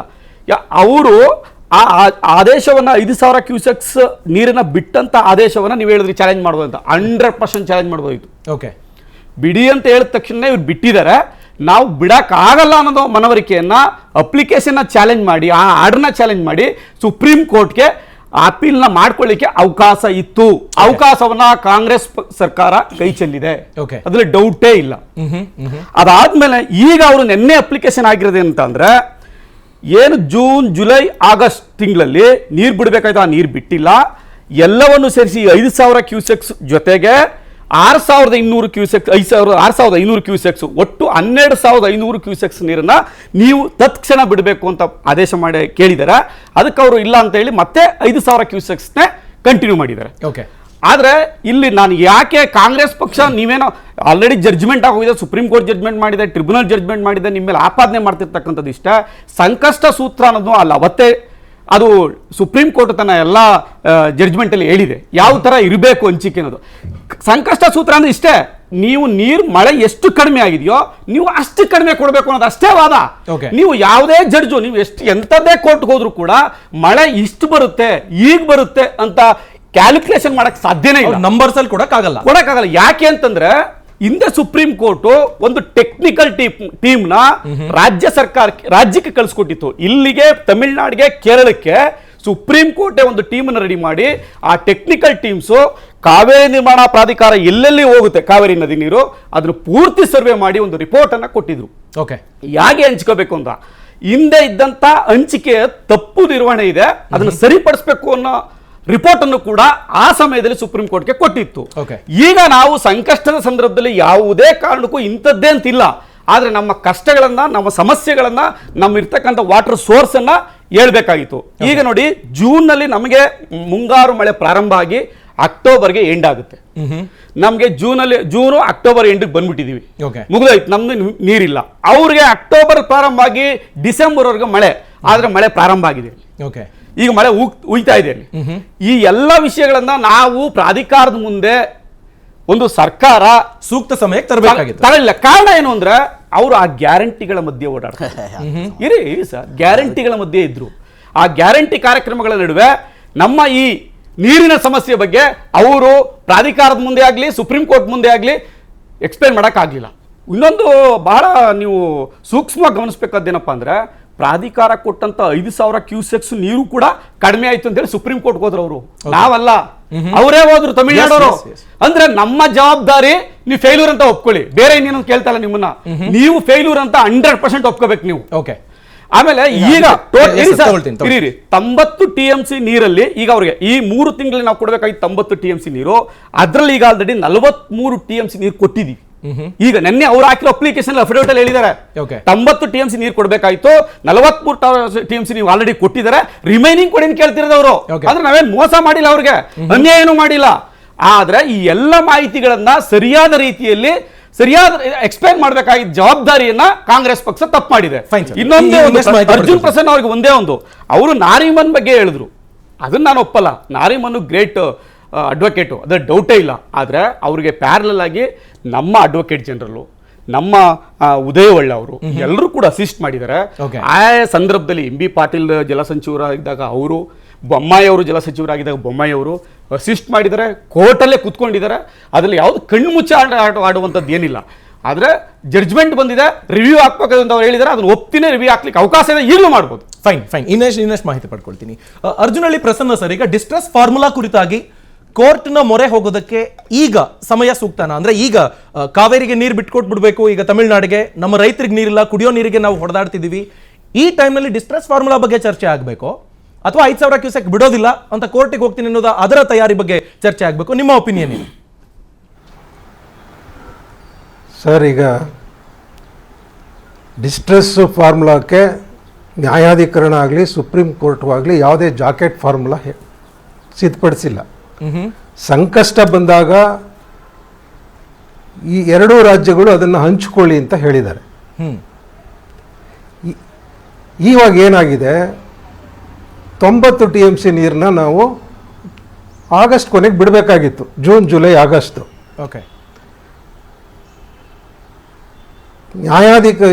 ಸಮಿತಿ ಆದೇಶ ಕೊಟ್ಟಿದ್ದೇನು, 40 ಚಿಲ್ಲರೆ TMC ಬಿಡಿ ಅಂತ. ಅದು ಆ್ಯಕ್ಚುಲಿ ಡಿಸ್ಟ್ರೆಸ್ ಫಾರ್ಮುಲಾನ ಸಮಿತಿಯವರು ಅನುಷ್ಠಾನಗೊಳಿಸಿದ್ದಾರೆ. ಮೊನ್ನೆ ಏನು ಕೇಳಿದ್ರು ಅವರು, ಈಗ ಈ ನೆನ್ನೆ ನಡೆದಂಥ ಮೀಟಿಂಗಲ್ಲೂ ಅವರು ಸಂಪೂರ್ಣವಾಗಿ 90 TMC ಕೊಡಿ ಅಂತ ಕೇಳಿಲ್ಲ. ಅವ್ರು ಕೇಳಿರೋದೇನು ಅಂತಂದರೆ, ಬಾಕಿ ಇನ್ನೂ 9 ಚಿಲ್ಲರೆ TMC, 9.9 TMC ಬಾಕಿ ಉಳಿಸ್ಕೊಂಡಿದ್ದಾರೆ, ಅದನ್ನು ಈ ಕೂಡಲೇ ಬಿಡುಗಡೆ ಮಾಡೋಕ್ಕೆ ಹೇಳಿ ಅಂತಂದರೆ ಅವರೇ ಡಿಸ್ಟ್ರೆಸ್ ಫಾರ್ಮುಲಾನ ಅಡಾಪ್ಟ್ ಮಾಡ್ಕೊಂಡಿದ್ದಾರೆ. ಯಾರು? ತಮಿಳುನಾಡಿನವರು. ಅವರು 90 TMC ಡಿಮ್ಯಾಂಡ್ ಮಾಡ್ತಾ ಇಲ್ಲ, ಅವರು ಡಿಮ್ಯಾಂಡ್ ಮಾಡಿದ್ದೆ 40 ಚಿಲ್ಲರೆ TMC ಈ 3 ತಿಂಗಳಿಗೆ. ಅಂದರೆ ಆಗಸ್ಟ್ 27 ತನಕ ಡಿಮ್ಯಾಂಡ್ ಮಾಡಿರೋದು 40 ಚಿಲ್ಲರೆ TMC, 40.774. ಅದರಲ್ಲಿ 9 TMC ನೀರು ಕಡಿಮೆ ಇದೆ. ಅದನ್ನು ತುರ್ತಾಗಿ ಈ ಕೂಡಲೇ ಬಿಡಿಸ್ಕೊಡಿ ಅಂತ ಕೇಳಿದ್ರು. ಅಂದರೆ ಅದು 1,15,000 ಕ್ಯೂಸೆಕ್ ಆಗುತ್ತೆ. ನ್ಯಾಯಾಧೀಕರಣ ಸಮಿತಿ ಎರಡನ್ನೂ ಬ್ಯಾಲೆನ್ಸ್ ಮಾಡಿ ಸುಮಾರು ಒಂದು 75,000 ಕ್ಯೂಸೆಕ್ ನೀರನ್ನು ಬಿಡಿ ಅಂತ ಕೇಳಿದ್ರು. ಈಗ ದಯಮಾಡಿ ನಾನು ಕಾಂಗ್ರೆಸ್ಸು BJP JDS ಯಾವುದಕ್ಕೂ ಸೇರಿದವನಲ್ಲ. ಆದ್ದರಿಂದ ಒಬ್ಬರ ಮೇಲೊಬ್ಬರು ಕೂಗಾಡೋದು ಬೇಡ. ಏನಾಗಿದೆ, ಇವಾಗ ಏನು ಮಾಡಬೇಕು ಅನ್ನೋದ್ರ ಬಗ್ಗೆ ಒಂದು ಸಣ್ಣ ಚರ್ಚೆ ಮಾಡೋಣ. ಯಾರ್ದು ತಪ್ಪಾಗಿದೆ? ಎಲ್ರದ್ದು ತಪ್ಪಾಗಿದೆ. ಇವರು ಅವರು ಅಂತೇನಲ್ಲ, ಪ್ರತಿಯೊಬ್ಬರು ತಪ್ಪು ಮಾಡಿದ್ದಾರೆ. ನಾರಿಮನ್ರವ್ರನ್ನ ಡಿಫೆಂಡ್ ಮಾಡಿಕೊಂಡ್ರು ಗೌಡ್ರು. ಬಹುಶಃ ಈ ಚಾನಲ್ನಲ್ಲಿ ಈ ಸಮಯದಲ್ಲಿ ಅದನ್ನು ನಾನು ಹೇಳೋಕ್ಕಾಗಲ್ಲ. ನಾನು ಪುಸ್ತಕ ಮಾಡಿದ ಉದ್ದೇಶನೇ ಎಷ್ಟು, ನಾರಿಮನ್ ಎಲ್ಲಿ ತಪ್ಪು ಮಾಡ್ತಾ ಇದ್ದಾರೆ ಅಂತ, ಎಲ್ಲಿ ತಪ್ಪು ಮಾಡಿದ್ದಾರೆ, ತಪ್ಪು ಮಾಡ್ತಾ ಇದ್ದಾರೆ ಅಂತ. ಆ ಪುಸ್ತಕ ಇಟ್ಕೊಂಡು ನಾನು ಹೇಳಿದೆ ನಾರಿಮನ್ನನ್ನು ಬದಲಾಯಿಸಿ ಅಂತ. ಯಾಕೆಂದರೆ ಪತ್ರಿಕಾಗೋಷ್ಠಿ ಮಾಡಿ ಹೇಳಿದ್ರೆ ಮಾರನೇ ದಿವಸ ನಾವು ಹೇಳಿಲ್ಲ ಅಂತ ಹೇಳ್ತಾರೆ ಭಾಳಷ್ಟು ಜನ. ಅದ್ರ ಬದಲು ಪುಸ್ತಕನೇ ಮಾಡಿದ್ದೀನಿ. ನಾರಿಮನ್ ಏನು ತಪ್ಪು ಮಾಡಿದ್ದಾರೆ, Nariman is not A great man. ಅವ್ರನ್ನ ಬದಲಾವಣೆ ಮಾಡಿ ಇವರೇ ಬೊಮ್ಮಾಯಿ ಅವರು ಸಚಿವರಾಗಿದ್ದಾಗ ಯಡಿಯೂರಪ್ಪನವ್ರ ಗೌರ್ಮೆಂಟ್ ಅಲ್ಲಿ ಅವ್ರನ್ನ ಬಿಟ್ಟು ಬೇರೆಯವ್ರ ಕೈಲಿ ಆರ್ಗ್ಯುಮೆಂಟ್ ಮಾಡಿಸಿದ್ದು. ಓಕೆ, ಆರ್ಗ್ಯುಮೆಂಟ್ ಮಾಡಿದಾರೆ ಅವರು, ಬೇರೆಯವರು ಬಿಟ್ಟು ಕೂಡ ಆರ್ಗ್ಯುಮೆಂಟ್ ಇಲ್ಲ ಇಲ್ಲ, ಕ್ಲಾರಿಫಿಕೇಶನ್ ಪಡ್ಕೊಳ್ಳಿ. ದಯಮಾಡಿ ಒಂದು ಮಾತು ಸರ್, ಎಲ್ಲ ನಮ್ಮ ಟೆಕ್ನಿಕ್, ನಮ್ಮ ಅಡ್ವೊಕೇಟ್ ಜನರಲ್ ಇರ್ತಾರೆ ಸರ್. ಸರ್, ಕರ್ನಾಟಕ ಸ್ಟೇಟ್ ದಯಮಾಡಿ ಅಸಿಸ್ಟ್ ಮಾಡ್ತಾರೆ. ಅವರ ಕನ್ಕ್ಲೂಷನ್ ಕೇಳಿಸ್ಕೊಂಡು ಸೀನಿಯರ್ ಅಡ್ವೊಕೇಟ್ ಅವರು ಕೂಡ ಅಸಿಸ್ಟ್ ಮಾಡಿದ್ದಾರೆ. ಎಸ್ ಸರ್, ಅವ್ರ ಕನ್ಕ್ಲೂಷನ್ ಕೇಳಿಸ್ಕೊಳ್ಳೋಣ. ಕನ್ಕ್ಲೂಡ್ ಮಾಡಿ ಪ್ಲೀಸ್. ದಯಮಾಡಿ ನನಗೆ ಮಾತಾಡೋಕೆ ಅವಕಾಶ ಹೇಳಿ ಪ್ರಸನ್ನ ಸರ್, ಹೇಳಿ. ನಾರಿಮನ್ ಏನು ತಪ್ಪು ಮಾಡಿದ್ದಾರೆ ಅನ್ನೋದು ನಾನು ಈಗಾಗಲೇ ಹೇಳಿದ್ದೀನಿ. ಯಡಿಯೂರಪ್ಪನವ್ರ ಕಾಲದಲ್ಲಿ ನಾರಿಮನ್ನವರು ವಾದ ಮಾಡಲಿಲ್ಲ, ಬೇರೆಯವರು ಅಂದರೆ ಅಷ್ಟೊತ್ತಿಗಾಗ್ಲೇ ತೀರ್ಪು ಬಂದಾಗಿತ್ತು. ಸುಪ್ರೀಂ ಕೋರ್ಟ್ ಎಂಡಾರ್ಸ್ ಮಾಡಾಗಿತ್ತು ಅದನ್ನು. ಯಡಿಯೂರಪ್ಪನವ್ರು ಬರೋಕ್ಕಿಂತ ಮುಂಚೆನೇ ಆಗಿತ್ತಿದು. ಸಿದ್ದರಾಮಯ್ಯವ್ರ ಕಾಲದಲ್ಲಿ ಆಯಿತು ಸುಪ್ರೀಂ ಕೋರ್ಟು ಫೈನಲ್ ಡಿಸಿಷನ್ನು. ತದನಂತರ ಕುಮಾರಸ್ವಾಮಿಯವ್ರು ಬಂದರು. ಕುಮಾರಸ್ವಾಮಿಯವ್ರಿಗೂ ಹೋಗಿ ಕೇಳ್ಕೊಂಡ್ವಿ, ಒಂದು ರಿವ್ಯೂ ಹಾಕಿ ಸ್ವಾಮಿ, ಬೇಡಿ, ಭಾಳ ಕಷ್ಟ ಆಗ್ತದೆ ಕಾವೇರಿ ಕಣೆ ಜನಕ್ಕೆ, ದಯಮಾಡಿ ಒಂದು ರಿವಿಷನ್ಗೆ ಹಾಕಿ ಅಂತ. ಇಲ್ಲ, ಒಂದು ಲಾರ್ಜರ್ ಬೆಂಚ್ ಕಾನ್ಸ್ಟಿಟ್ಯೂಟ್ ಮಾಡಿ ಅಂತ ಕೇಳಿ ಅಂತಲ್ಲ. ಈ ನಾರಿಮನ್ ಏನು ಮಾಡಿದ್ದಾರೆ ಅನ್ನೋದನ್ನು ಗೌಡ್ರಿಗೆ ನಾನು ಪರ್ಸನಲ್ ಆಗಿ ಫೋನ್ ಮಾಡಿ ಹೇಳ್ತೀನಿ. ಚರ್ಚೆನೇ ಬೇಕು ಅಂತಂದ್ರೆ ಅದನ್ನು ಮಾಡೋಣ, ಏನು ತೊಂದರೆ ಏನಿಲ್ಲ. Fine sir, okay. ಖಂಡಿತವಾಗಿ ಅವಕಾಶ ಇದೆಯಾ? ಖಂಡಿತವಾಗಿ ಕೋರ್ಟ್ ಹೋಗ್ಬೋದಾ? ಬಿಡಲ್ಲ 5,000 ಕ್ಯೂಸೆಕ್ ಅಂತ? ಅದೇ ನೋಡಿ ಸರ್, ಈಗ 5,000 ಬಿಡಲ್ಲ ಅಂತ ಹೇಳೋಕ್ಕಾಗಲ್ಲ. ಓಕೆ, 5,000 ಬಿಡಿ ಅಂತ ಹೇಳಿರೋ ಆದೇಶವನ್ನ ದಯಮಾಡಿ ಇಲ್ಲ ಸ್ಟೇ ಮಾಡಿ ಅಥವಾ ತಿದ್ದುಪಡಿಗೆ ಅವಕಾಶ ಮಾಡಿಕೊಡಿ, ನಮ್ಮಲ್ಲಿ ನೀರಿಲ್ಲ ಅಂತ ಕೇಳ್ಬೋದು. ಅವ್ರು ಹೇಳ್ದಾಗೆ ಎಸ್ ಸರ್, ನಮ್ಮ ಸರ್ಕಾರ ಮೊದಲೇ ಸುಪ್ರೀಂ ಕೋರ್ಟ್ಗೆ ಹೋಗ್ಬೇಕಾಗಿತ್ತು ಅವ್ರಿಗಿಂತ ಮುಂಚೆ. ಇವರು ಹೋಗ್ಲಿಲ್ಲ. ಆಮೇಲೆ ಏನಾಯ್ತು? ಹಿಂದೆನೂ ರೆಗ್ಯುಲೇಟರಿ ಕಮಿಷನ್ ಮತ್ತೆ ಮ್ಯಾನೇಜ್ಮೆಂಟ್ ಅಥಾರಿಟಿ ಮುಂದೆ ರಿವ್ಯೂ ಪಿಟಿಷನ್ಗಳನ್ನ ಫೈಲ್ ಮಾಡಲಾಗಿದೆ ಆಗಸ್ಟ್ 16 ಮತ್ತೆ ಸೆಪ್ಟೆಂಬರ್ 2ನೇ ತಾರೀಕು. ಅದರಿಂದ ಯಾವುದೇ ತರದ ರಾಜ್ಯಕ್ಕೆ ಹಿತ ಅನ್ನುವಂತಹ ಡಿಸಿಷನ್ ಬಂದಿಲ್ಲ. ಸೊ ರಿವ್ಯೂ ಪಿಟಿಷನ್ ಮೇಲೆ ಡಿಪೆಂಡೆಂಟ್ ಆಗಿ ಏನು ಯೂಸ್ ಇಲ್ವೇನೋ ಅನ್ನೋ ತರದ ಒಂದು ಭ್ರಮ ನಿರಸನ ಸ್ಥಿತಿ. ಸರ್, ಅವರು ಅದು ಒಂದು ಅಧಿಕಾರಿತವಾದಂಥ ಸಭೆ, ಸರ್ವೋನ್ನತ ನ್ಯಾಯಾಲಯ ರಚನೆ ಮಾಡಿರುವಂಥ ಒಂದು ಸಮಿತಿ ಅದು. ಅವ್ರ ಕೆಲಸ ಏನು ಅಂತಂದ್ರೆ ಸುಪ್ರೀಂ ಕೋರ್ಟ್ ಆರ್ಡರ್ ಏನಿದೆ ಫೈನಲ್ ಆಗಿ ಅದನ್ನ ಇಂಪ್ಲಿಮೆಂಟ್ ಮಾಡೋದಷ್ಟೇ ಅವ್ರ ಕೆಲಸ. Fine sir, they have no other powers. Okay, ಅದನ್ನ ಈಗ ಇರೋ ಆರ್ಡರ್ನ ರಿವ್ಯೂ ಮಾಡೋದಾಗ್ಲಿ ಮತ್ತೊಂದಾಗ್ಲಿ ಏನು ಅಧಿಕಾರ ಅವ್ರಿಗಿಲ್ಲ. ಅವ್ರಿಗಿರೋ ಕೆಲಸ ಏನು ಅಂತಂದ್ರೆ ಈ ಕೋರ್ಟ್ನ ಆರ್ಡರ್ನ ಜಾರಿ ಮಾಡ್ತಾರೆ ನೋಡಿ, ಆ ಥರ ಅವರು ಜಾರಿ ಸಮಿತಿ ಅದು ಅಷ್ಟೇ. ಈಗ ಮೇಕೆದಾಟಿಗೆ ಅವ್ರ ಹತ್ರ ಪರ್ಮಿಷನ್ ತಗೋಬೇಕು ಅಂತೇಳಿ ನಮ್ಮ ಸರ್ಕಾರ ಆ ಕಮಿಟಿ ಮುಂದೆ ತಿಂಗಳನ್ಗಟ್ಲೆ ನಿಂತಿತ್ತು. ನಾನು ಆಗಲೇ ಹೇಳಿದೆ, ಮೇಕೆದಾಟಿಗೆ ಪರ್ಮಿಷನ್ ಕೊಡೋ ಅಧಿಕಾರ ಸಮಿತಿಗಿಲ್ಲ, ಅದು ಕೇವಲ ಒಂದು ಜಾರಿ ಸಮಿತಿ ಅಷ್ಟೇ. ಆದ್ದರಿಂದ ದಯಮಾಡಿ ನೀವು ಮೇಕೆದಾಟು ವಿಚಾರವಾಗಿ ಸುಪ್ರೀಂ ಕೋರ್ಟ್ಗೆ ಹೋಗಿ. ಎಸ್ ಸರ್, ಇಲ್ಲಿ ಏನು ನಡೆಯಲ್ಲ. ಈಗ ಆಯ್ತು, ಒಂದು ಕ್ಲಾರಿಫಿಕೇಶನ್ ಕೊಟ್ಬಿಟ್ಟು ಮುಗಿಸ್ಬಿಡ್ತೀನಿ. ಈಗ ಎಲ್ಲರೂ ಹೇಳಿದ್ರು ಮೋದಿಯವ್ರ ಹತ್ರ ಹೋಗ್ಬೇಕಾಗಿತ್ತು ಕೇಂದ್ರ ಸರ್ಕಾರಕ್ಕೆ ಅಂತ. ಸುಪ್ರೀಂ ಕೋರ್ಟ್ ಆರ್ಡರ್ನ ನೀವು ಪಾಲಿಸಬೇಡಿ ಅಂತ ಮೋದಿಯವರು ಸಮಿತಿಗೆ ಡೈರೆಕ್ಷನ್ ಕೊಡೋಕ್ಕಾಗುತ್ತಾ? ಓಕೆ, ಮೋದಿಯವ್ರು ಸಮಯ ಕೊಟ್ಟಿಲ್ಲ ಅಂತ ಡಿ ಕೆ ಶಿವಕುಮಾರ್ ಅವರು ಹೇಳ್ತಾ ಇದ್ದಾರೆ. ಮೋದಿಯವ್ರು ಏನು ಮಾಡಬಲ್ರು ಈಗ?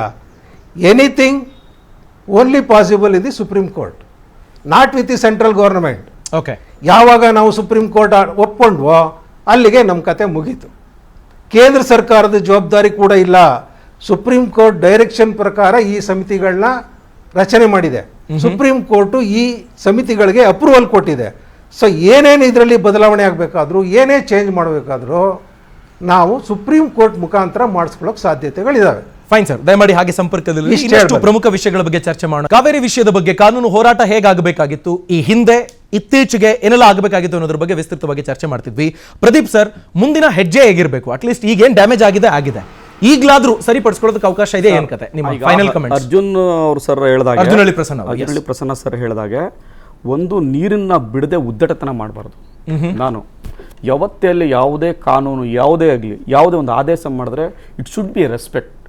ಆ ವಿಚಾರದಲ್ಲಿ ಡೌಟೇ ಇಲ್ಲ. ನಾವು ನೀರನ್ನ ಹರಿಸ್ಬೇಕು, ಕೋರ್ಟ್ ಮುಂದೆ ಹೋಗಿ ಅಪೀಲ್ ಮಾಡಬೇಕು, ಬಿಡಕ್ಕಾಗಲ್ಲ. ಇಮಿಡಿಯೇಟ್ ಸ್ಟಾಪ್ ಮಾಡ್ತೀವಿ. ಆಲ್ರೆಡಿ ಹಾಕಿದ್ರೆ ಒಂದು ಅಪ್ಲಿಕೇಶನ್ ಹಾಕಿದ್ರು, 21ನೇ ತಾರೀಕುವರೆಗೂ ಕಾಯ್ಬೇಡಿ, ಕ್ವಿಕ್ ಆಗಿ ಹೋಗಿ ಅಂತ. ಈಗಲೇ ಅಪ್ಲಿಕೇಶನ್ ಮೂವ್ ಮಾಡಬೇಕು. ನಾವು ಯಾವುದೇ ಕಾರಣಕ್ಕೂ ನೀರು ಬಿಡೋ ಪರಿಸ್ಥಿತಿ ಇಲ್ಲ, ನೀವು ಆದೇಶ ಮಾಡಿ ನಾವು ನೀರು ಸ್ಟಾಪ್ ಮಾಡ್ತೀವಿ ಅಂತ ಹೇಳುವಂತ ಮನವಿಯನ್ನ ನಾವು ಹೈಕೋರ್ಟ್ ಸುಪ್ರೀಂ ಕೋರ್ಟ್ ಮುಂದೆ ಮಾಡ್ಕೊಳ್ಳೇಬೇಕು ಅಂತ ಸಂದಿಗ್ಧ ಪರಿಸ್ಥಿತಿ ಇದ್ದೀವಿ. ಬಟ್ ನೀವೇ ಹೇಳಿದಾಗೆ ಬಿಡದೆ ಹೋದ್ರೆ ಏನಾಗುತ್ತೆ? ಅವ್ರು ಹೇಳಿದ್ರು, ಒಂದ್ಸರಿ ಹೇಳಿದ್ರು ಬಂಗಾರಪ್ಪನವ್ರು ಮಾಡಿದ್ರು ಅಂತ. ಬಂಗಾರಪ್ಪನವ್ರು ಮಾಡಿದಾಗ ಯಾವ ಪ್ರಾಧಿಕಾರದ ಮುಂದೆನೂ ಕೇಸ್ ಇರಲಿಲ್ಲ, ಸುಪ್ರೀಂ ಕೋರ್ಟ್ ಮುಂದೆನೂ ಕೇಸ್ ಇರಲಿಲ್ಲ. ಆಗಾಗ ಅದು ಮಾಡಿದ್ರು, ಆಗಾಗ ಅದು ಸಕ್ಸೀಡ್ ಆದ್ರು ಬಂಗಾರಪ್ಪನವರು. ಆದರೆ ಇವತ್ತು ಹಂಗಲ್ಲ, ಒಂದು ಆದೇಶ ಆಗಿದೆ, ಆ ಆದೇಶದನ್ನ ನಿರ್ವಹಣೆ ಮಾಡದೆ ಹೋದ್ರೆ ಕಂಟೆಂಪ್ಟ್ ಆಗುತ್ತೆ. ಒಂದು ಸರ್ಕಾರವೇ ಅಕ್ಯೂಸ್ಡ್ ಆದ್ರೆ ಅದು ಕೆಟ್ಟ ಹೆಸರು. ಮತ್ತೆ ನಾವೇ ಮಾಡ್ಕೊಂಡಿರ್ತಕ್ಕಂಥ ಕಾನೂನಿಗೆ, ಪ್ರಜಾಪ್ರಭುತ್ವದಲ್ಲಿ ಕಾನ್ಸ್ಟಿಟ್ಯೂಷನ್ಗೆ ಅಗೌರವ ಕೊಟ್ಟಂಗೆ ಅದಾಗಬಾರ್ದು. ನಾವು ಇರ್ತಕ್ಕಂಥದ್ದು ಒಂದೇ ರೆಮಿಡಿ, ಪ್ರಸನ್ನ ಸರ್ ಹೇಳ್ದಂಗೆ ಸುಪ್ರೀಂ ಕೋರ್ಟ್. ಕೇಂದ್ರ ಸರ್ಕಾರದ ಮೇಲೂ ಇಲ್ಲ ಅದು. ಇವತ್ತು ಕೇಂದ್ರ ಸರ್ಕಾರ ಸುಪ್ರೀಂ ಕೋರ್ಟ್ ಮಾಡೋ ಆದೇಶವನ್ನ ವಿರುದ್ಧವಾಗಿ ಹೋಗ್ಲಿಕ್ಕೆ ಸಾಧ್ಯನೇ ಇಲ್ಲ. ಅದು ಮೋದಿಯವರ ಮೇಲೆ ಹೇಳತಕ್ಕಂಥದ್ದಲ್ಲ. ಅಲ್ಲಿ ಯಾವ ಮಂಡಳಿ ಸದಸ್ಯರಿದ್ರು, ಸೆಂಟ್ರಲ್ ಸದಸ್ಯರಿದ್ರು ಕೂಡ ಸುಪ್ರೀಂ ಕೋರ್ಟ್ ಆದೇಶನೇ ಬೈಬಲ್ ಮುಗಿದಾಯ್ತದು, ಬಂದಾಗಿದೆ ಜಡ್ಜ್ಮೆಂಟ್. ಸೊ ಈಗ ನೀವು ಇರ್ತಕ್ಕಂಥದ್ದು ಈ ಸಂಕಷ್ಟದ ಸಂದರ್ಭದಲ್ಲಿ ಮುಂದೆ ನಮಗೆ ಬೆಂಗಳೂರು ಬೇಕಾಗಿರ್ತಕ್ಕಂಥ ವಾಟರ್ ಸೋರ್ಸು, ಮೈಸೂರು ಬೇಕಾಗಿರೋ ವಾಟರ್ ಸೋರ್ಸು, ಮತ್ತೆ ಈಗ ಆಲ್ರೆಡಿ ನಾವು ಬರವನ್ನ ಘೋಷಣೆ ಮಾಡ್ತಾ ಇದ್ದೇವೆ ಇಷ್ಟು ಜಿಲ್ಲೆಗಳಲ್ಲಿ. ಎಲ್ಲವನ್ನೂ ಕೂಡ ನಾವು ಮನದಟ್ಟು ಮಾಡಿಕೊಡ್ಬೇಕಾದದ್ದು ರಾಜ್ಯ ಸರ್ಕಾರದ ಕೆಲಸ. ಅಷ್ಟನ್ನ ಮಾಡಿ ಅಪ್ಲಿಕೇಶನ್ ಹಾಕ್ಲಿ, ಸುಪ್ರೀಂ ಕೋರ್ಟ್ ಅಲ್ಲಿ ಖಂಡಿತ ನಮ್ಗೆ ಅವಕಾಶ ಸಿಗುತ್ತೆ. ಯಾಕಂದ್ರೆ ನೀರು ಅವ್ರ ಮಳೆಗಾಲ ಪ್ರಾರಂಭ ಆಗಿದೆ, 100ಕ್ಕೆ 100 ಭಾಗ ರೆಮಿಡಿ ಸಿಕ್ಕೇ ಸಿಗುತ್ತೆ ಅಂತ ನನಗೆ ಆಶಾಭಾವನೆ ಇದೆ. ಬಟ್ ನಾನು ಒಂದು ರಿಕ್ವೆಸ್ಟ್ ಮಾಡ್ಕೊಳ್ಳೋದು, ಈ ವಿಚಾರದಲ್ಲಿ ಕಾಂಗ್ರೆಸ್ ಆಗಲಿ ಬಿಜೆಪಿಯಲ್ಲಿ JDS ಆಗಲಿ ಜಗಳ ಆಡೋದು ಬೇಡ. ನಾನು ಎಲ್ಲ ಬೇರೆ ಬೇರೆ ಚಾನಲ್ಗಳನ್ನ ನೋಡ್ತಾ ಇರ್ತೀನಿ, ಇಂಗ್ಲಿಷ್ ಚಾನಲ್ಗಳಲ್ಲಿ. ಅಲ್ಲಿ ನೋಡಿ, ಅಲ್ಲೂ ಮೂರು ಪಕ್ಷದಲ್ಲಿ ಕೂತಿರ್ತಾರೆ, ಅವ್ರು 3 ಜನದ್ದು ಒಂದೇ ಡಿಮ್ಯಾಂಡ್, ನೀರು ಬಿಡಿ ಅಂತ. ನಾವು ಇದೇ ಡಿಸ್ಕಷನ್ ಕೂತ್ಕೊಂಡು ಜಗಳ ಆಡ್ತಾ ಇದೀವಿ, ಅದಾಗಬಾರ್ದು ಅಂತ I humble request. Great sir, thank you very much ನಿಮ್ಮ ಅಮೂಲ್ಯ ಸಮಯಕ್ಕಾಗಿ. ಆಂಜನೇಯ ರೆಡ್ಡಿ ಸರ್, ಈಗ ನಾವು ಪೊಲಿಟಿಕಲ್ ಪಾರ್ಟಿ ಏನು ರಿಯಾಕ್ಷನ್ಗೆ ಹೋಗ್ಬಿಟ್ರೆ ಜಗಳದಲ್ಲಿ ಮುಗಿದು ಹೋಗ್ಬಿಡುತ್ತೆ ಕಾರ್ಯಕ್ರಮದ ಕೊನೆ ಅಂತ. ಅದಕ್ಕೆ ಮೊದಲು ನಿಮ್ಮ ರಿಯಾಕ್ಷನ್ ಪಡ್ಕೊಂಡು ಆಮೇಲೆ ಅವ್ರ ರಿಯಾಕ್ಷನ್ ಪಡ್ಕೊಳ್ತೀನಿ. ಫೈನಲ್ ಏನ್ ಮಾಡಬೇಕು ಸರ್, ಮುಂದಿನ ಹೆಜ್ಜೆ ಬಗ್ಗೆ ಹೇಳಿ. ನಮ್ಮ ಅಕ್ಕಪಕ್ಕದಲ್ಲಿ ಕೂತಿರ್ತಕ್ಕಂಥ ರಾಷ್ಟ್ರೀಯ ಪಕ್ಷಗಳವರು 2024ರ ಚುನಾವಣೆಯನ್ನು ದೃಷ್ಟಿಯಲ್ಲಿಟ್ಕೊಂಡು ಕಾವೇರಿಯನ್ನು ಅದಕ್ಕೆ ಲಿಂಕ್ ಮಾಡ್ಕೊಂಡು ಜಗಳ ಮಾಡೋದ್ರಲ್ಲಿ ಏನೂ ಅರ್ಥ ಇಲ್ಲ. ಇಡೀ ರಾಜ್ಯದ ಹಿತದೃಷ್ಟಿಯಿಂದ, ಕಾವೇರಿ ಕೊಳ್ಳದ ರೈತರ ಹಿತದೃಷ್ಟಿಯಿಂದ ನೋಡಿ, ಇವತ್ತು ಎಲ್ಲ ಚರ್ಚೆ ಮಾಡ್ತಿದ್ದಾರೆ, ಬೆಂಗಳೂರು ಕುಡಿಯುವ ನೀರು ಅಂತ ಹೇಳ್ತಿದ್ದಾರೆ ಹೊರತು ಅಲ್ಲಿ ಲಕ್ಷಾಂತರ ಎಕರೆಯಲ್ಲಿ ಬೆಳೆ ಇಟ್ಟಿರ್ತಕ್ಕಂಥ ರೈತರ ಬಗ್ಗೆ ಒಬ್ರಿಗೂ ಕನ್ಸರ್ನ್ ಇಲ್ಲ. ತಕ್ಷಣ ನಮ್ಮ ಎಲ್ಲ ರಾಜಕೀಯ ಹಿತಾಸಕ್ತಿಗಳನ್ನ ಪಕ್ಕಕ್ಕಿಟ್ಟು 122 ವರ್ಷಗಳಲ್ಲಿ ನೀವು ಮಳೆ ಪ್ರಮಾಣ, ನೀವು IMD ತೋಳಿ, ನಮ್ಮ KSNDMC ತೋಳಿ, 122 ವರ್ಷಗಳಲ್ಲಿ ಮಳೆ ಪ್ರಮಾಣ ತಗೊಂಡ್ರೆ ಡಿಸ್ಟ್ರೆಸ್ ಇಯರ್ ಇದು ಕರ್ನಾಟಕಕ್ಕೆ, ಅದರಲ್ಲೂ ಕಾವೇರಿ ಕೊಳ್ಳಕ್ಕೆ. ಅದನ್ನು ಪ್ರೆಸೆಂಟ್ ಮಾಡಿ ಇವತ್ತೇನು 50% ಅವರು ಕಡಿಮೆ ಕೇಳ್ತಾ ಇರ್ಬೋದು, ಆದರೆ ನಮಗೆ 50% ಮಳೆ ಆಗಿಲ್ವಲ್ಲ, ಅದಕ್ಕಿಂತಲೂ ಕಡಿಮೆ ಆಗಿದೆ, 20-30% ಮಾತ್ರ ಆಗಿದೆ. ಆ ನಿಟ್ಟಿನಲ್ಲಿ ಇವತ್ತು ಸುಪ್ರೀಂ ಕೋರ್ಟ್ ಮುಂದೆ ಹೋಗಿ ನಮ್ಮ ನೋವನ್ನು, ನಮಗೆ ಆಗಿರ್ತಕ್ಕಂಥ ಮಳೆ ಪ್ರಮಾಣವನ್ನು ಮುಂದೆ ಇಟ್ಕೊಂಡು ಮುಂದೆ ಹೀಗೆ ಆಗದೇ ಇರೋ ಥರ ಒಂದು ಡಿಸ್ಟ್ರೆಸ್ ಫಾರ್ಮುಲಾಗಿ ಯಾವ ತಿಂಗಳಲ್ಲಿ ಎಷ್ಟೆಷ್ಟು ಮಳೆ ಬರುತ್ತೋ ಅದರ ಆಧಾರದ ಮೇಲೆ ನೀವು ಕೊಡುವಂಥ ಕೆಲಸ ಮಾಡಬೇಕು ಅನ್ನುವಂಥದ್ರ ಬಗ್ಗೆ ನಾವೊಂದು ಮಾನದಂಡ ಫಿಕ್ಸ್ ಮಾಡಿಸ್ಕೋಬೇಕೇ ಹೊರತು ನಾವು ಜಗಳ ಮಾಡೋದ್ರಿಂದ, ಎಮೋಷ್ನಲ್ ಆಗಿ ಮಾತಾಡೋದ್ರಿಂದ ಖಂಡಿತ ಇದಕ್ಕೆ ಪರಿಹಾರ ಸಿಗೋದಿಲ್ಲ. ತಕ್ಷಣ ನಾವು 21ರವರೆಗೂ ಕಾಯೋದು ಬೇಡ. ಇವತ್ತೇನು ಆಲ್ ಪಾರ್ಟಿ ಮೀಟಿಂಗ್ ಇದೆ ಅಂತ ಏನು ಹೇಳ್ತಿದ್ದಾರೆ, ಇವತ್ತು ರಾಜಕೀಯವನ್ನು ಪಕ್ಕಕ್ಕಿಟ್ಟು ಸಿದ್ದರಾಮಯ್ಯನವರು ತಕ್ಷಣ ತೀರ್ಮಾನ ತಗೋಬೇಕು. ಯಾವುದೋ ಒಂದು ಸಾರಿ ನಾವು ಅಳದೇ ಇದ್ದರೆ ತಾಯಿ ಕೂಡ ಹಾಲು ಕೊಡೋದಿಲ್ಲ. ಈಗ ಇಂಥದಕ್ಕಿಂತಲೂ ಒಳ್ಳೆಯ ಸಂದರ್ಭ ಕರ್ನಾಟಕಕ್ಕೆ ಬರೋದಿಲ್ಲ.